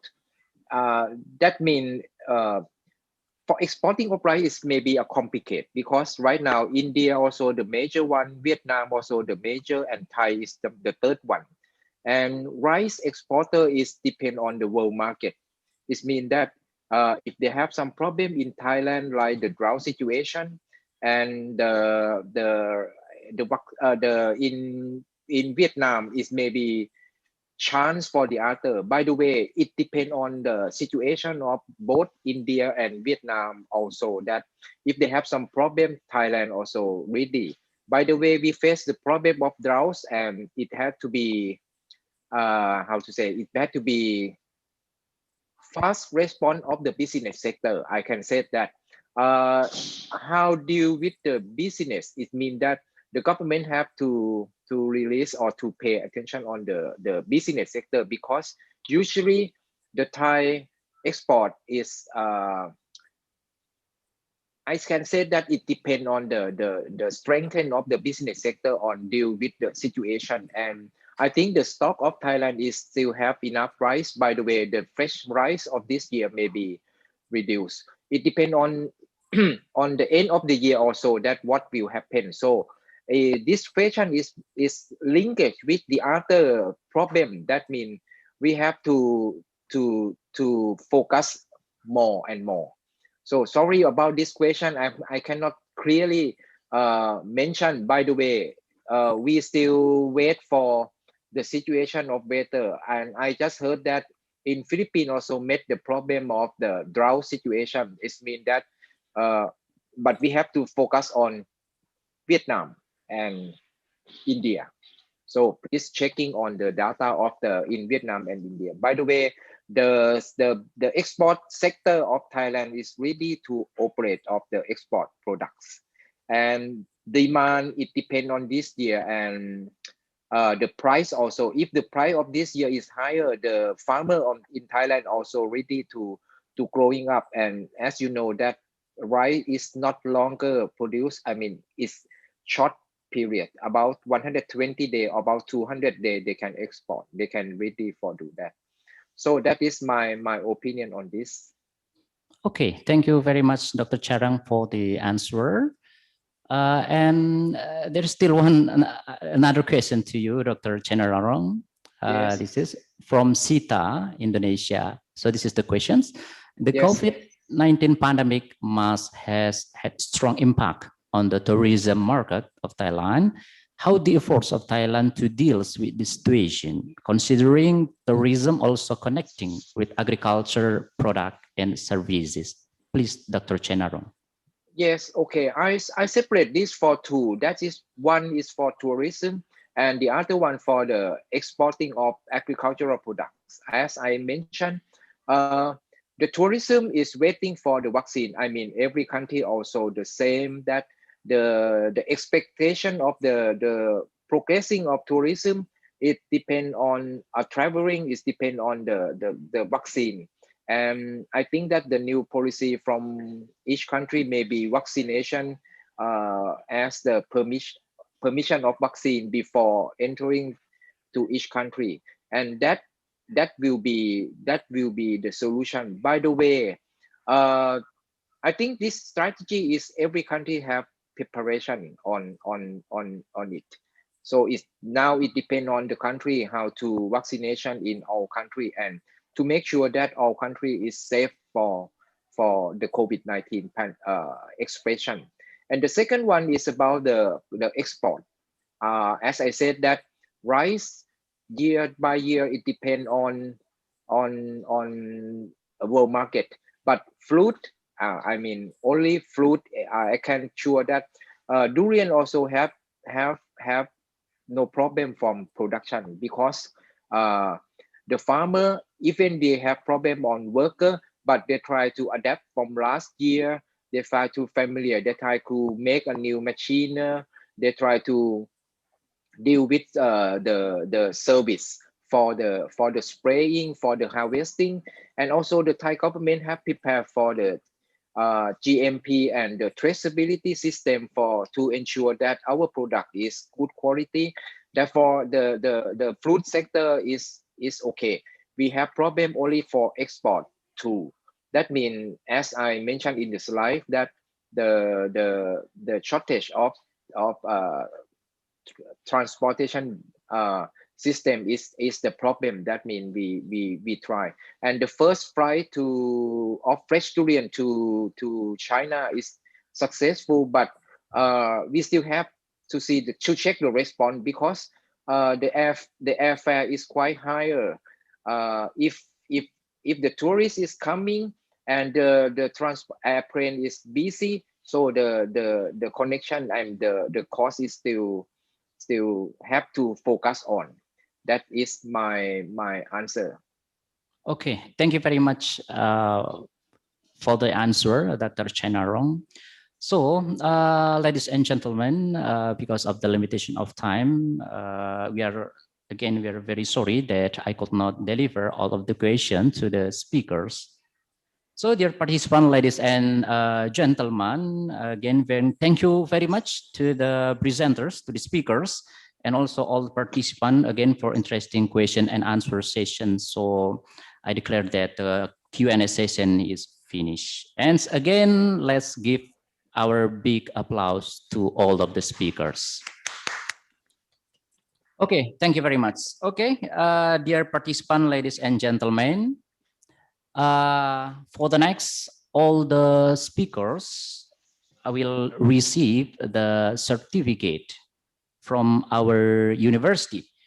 The certificate will be delivered by Dean of Faculty of Agriculture, University of Muhammadiyah Sumatera Utara, Medan, Indonesia, Associate Professor Dr. Insinyur Asrita Narni Munar, MP. For the first certificate will be delivered to Dr. Rafrindra J. Joshi. Please, the Dean. I'm sorry, Dean, please unmute your microphone. We cannot hear you. Can you unmute the microphone? Okay. Thank you very much. Okay. Dear Dr. Rafrindra J. Joshi, on behalf of University of Muhammadiyah Sumatera Utara, I would like to say thank you very much for delivering an informative and interesting talk as guest speaker in this international webinar. Please accept this certificate with our sincere thanks. Thank you. Okay. Thank you very much. Thank you. Okay. Thank you, Dr. Rafi. And the next? Okay. So for the second certificate will be delivered to Dr. Chenarong Ratana Kritakul from Thailand. Dear Dr. Chenarong Ratana Kritakul, on behalf of University of Muhammadiyah Sumatera Utara, I would like to say thank you very much for delivering an informative and useful talk as guest speaker in this international webinar. Please accept this certificate with our sincere thanks. Okay. Thank you Thank very you much. again. Okay, thank you again, Dr. Chainoro. Okay, and the next, for the third certificate, will be delivered to Dr. Subojo. Dear Dr. Subojo, on behalf of University of Muhammadiyah Sumatera Utara, I would like to say thank you very much for delivering an informative and interesting talk as guest speaker in this webinar, international webinar. Please accept this certificate with our sincere thanks. Thank you very much. Okay, thank you very much to Dr. Subojo. Okay, ladies and gentlemen, again, I'm sorry that distribute all of the questions to the speaker, but to accommodate the answer that have been yet answered to the speakers by email, if it's possible. Okay, ladies and gentlemen, finally, we come to the end of the presentations, and we would like to say thank you very much again to all guest speakers for their informative and interesting talk. And to all participants, thank you very much for your active participation. Hopefully, the presentation will be beneficial for everybody. Okay, again, maybe that's all, and thank you very much, and good afternoon. Wassalamualaikum warahmatullahi wabarakatuh. Back to Ms. Wida Akasa. Okay, thank you so much, Mr. Saiful Amri Saragi, for your job on moderating the presentation. Excellencies, distinguished guests, participants, ladies and gentlemen, we have had productive and inspiring time together. And this event about to come to the very end. I hope you found the presentation on this seminar are informative and helpful. Here is the link and the password to get the certificate for all the participants. You can also find the link in the chat room. And again, please fill your name correctly. You also can find the link to get the presentation file in chat room. Okay, dear participants, ladies and gentlemen, we have selected the best 3 participants, and now we will announce them. The best 3 participants goes to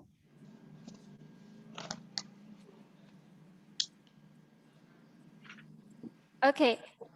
The first, Sita, IRITC from Indonesia. And the second, Feni Rahmadani from Indonesia. And the last, Kiranda from Indonesia. Congratulations for all of the winners. Soon we will send you the door prize. I hope you can contact us as soon as possible. Excellencies, distinguished guest participants, ladies and gentlemen. Let's hear the closing remarks by Dean of Faculty of Agriculture, University of Muhammadiyah Sumatera Utara, to Miss Associate Professor Dr. Insinyur Asrita Nani Munar MP. Time is yours. Assalamualaikum warahmatullahi wabarakatuh. Alhamdulillahirabbil alamin wassalatu wassalamu ala asrafil anbiya'i wa mursalin wa ala alihi wa ashabihi ajmain. Asyhadu an la ilaha illallah wahdahu la syarikalah wa asyhadu anna Muhammadan abduhu wa rasuluh allazi la nabiyya ba'da. The Honorable Vice Rector of University of Muhammadiyah Sumatera Utara, Mr. Dr. Rudianto SS MSc, the Honorable all of the guest speakers, Dr. Ravindra C. Joshi from Philippines, Dr. Chainarong Ratanakritakul from Thailand, and Dr. Subujo from Indonesia. Distinguished guest participants, ladies and gentlemen, may prosperity be upon us. Good afternoon, everyone. I am Asrita, Dean of Faculty of Agriculture, University of Muhammadiyah, Sumatra Utara. Praise to Allah, the Almighty, for all of His blessing. Where today we finally finished the International Webinar Series 1 by University of Muhammadiyah, Sumatra Utara, Medan, Indonesia, with topic Impact of Pandemic on Agriculture in Southeast Asia. Distinguished guests, participants, ladies and gentlemen, first of all, on behalf of University Muhammadiyah Sumatra Utara, I would like to express gratitude and highest appreciation to all guest speakers for your excellent presentations and active discussion. So, I can conclude that the purpose of this webinar has been completely accomplished. I also would like to express my gratitude to all participants for taking time out of your busy days to join this webinar. With your participation, the webinar successfully finished. We would like to say thank you to Rector of University of Muhammadiyah Sumatra Utara for his permission and support for this webinar. And thank you to all committee who have worked sincerely until this webinar has held. We have received some good insight of this recent situation on agriculture affected by the pandemic in more comprehensive perspective in each country. Hopeful this webinar will have benefit and inspiring for us to make decisions. I believe that we all have the same feeling that hopeful the situation will return to normal, so that the activity in agriculture sector will return to normal too. Finally, by saying Alhamdulillahirabbil Alamin, I would like to close my remarks and officially announce the end of this international webinar series 1. Please stay safe and see you again in the next international webinar series. Thank you very much for your great attention. Wassalamualaikum warahmatullahi wabarakatuh. Waalaikumsalam warahmatullahi wabarakatuh. Thank you very much to Ms. Associate Professor Dr. Insinyur Asrita Narni Munar MP for the closing remarks. Excellencies, distinguished guests, participants, ladies and gentlemen. Those are the agendas we have presented to you today. As we have finished our international webinar series 1, hopefully we meet again in the next series. I close with Hamdalah, Alhamdulillahirabbil Alamin. Thank you for making time to join us here. I wish you all a pleasant day. Wassalamualaikum warahmatullahi wabarakatuh. Waalaikumsalam warahmatullahi wabarakatuh.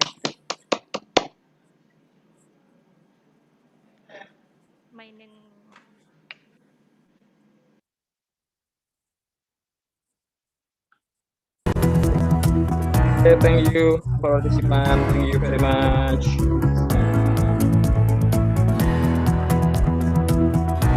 See you again in the next See you webinar later. series. Thank you. Thank you.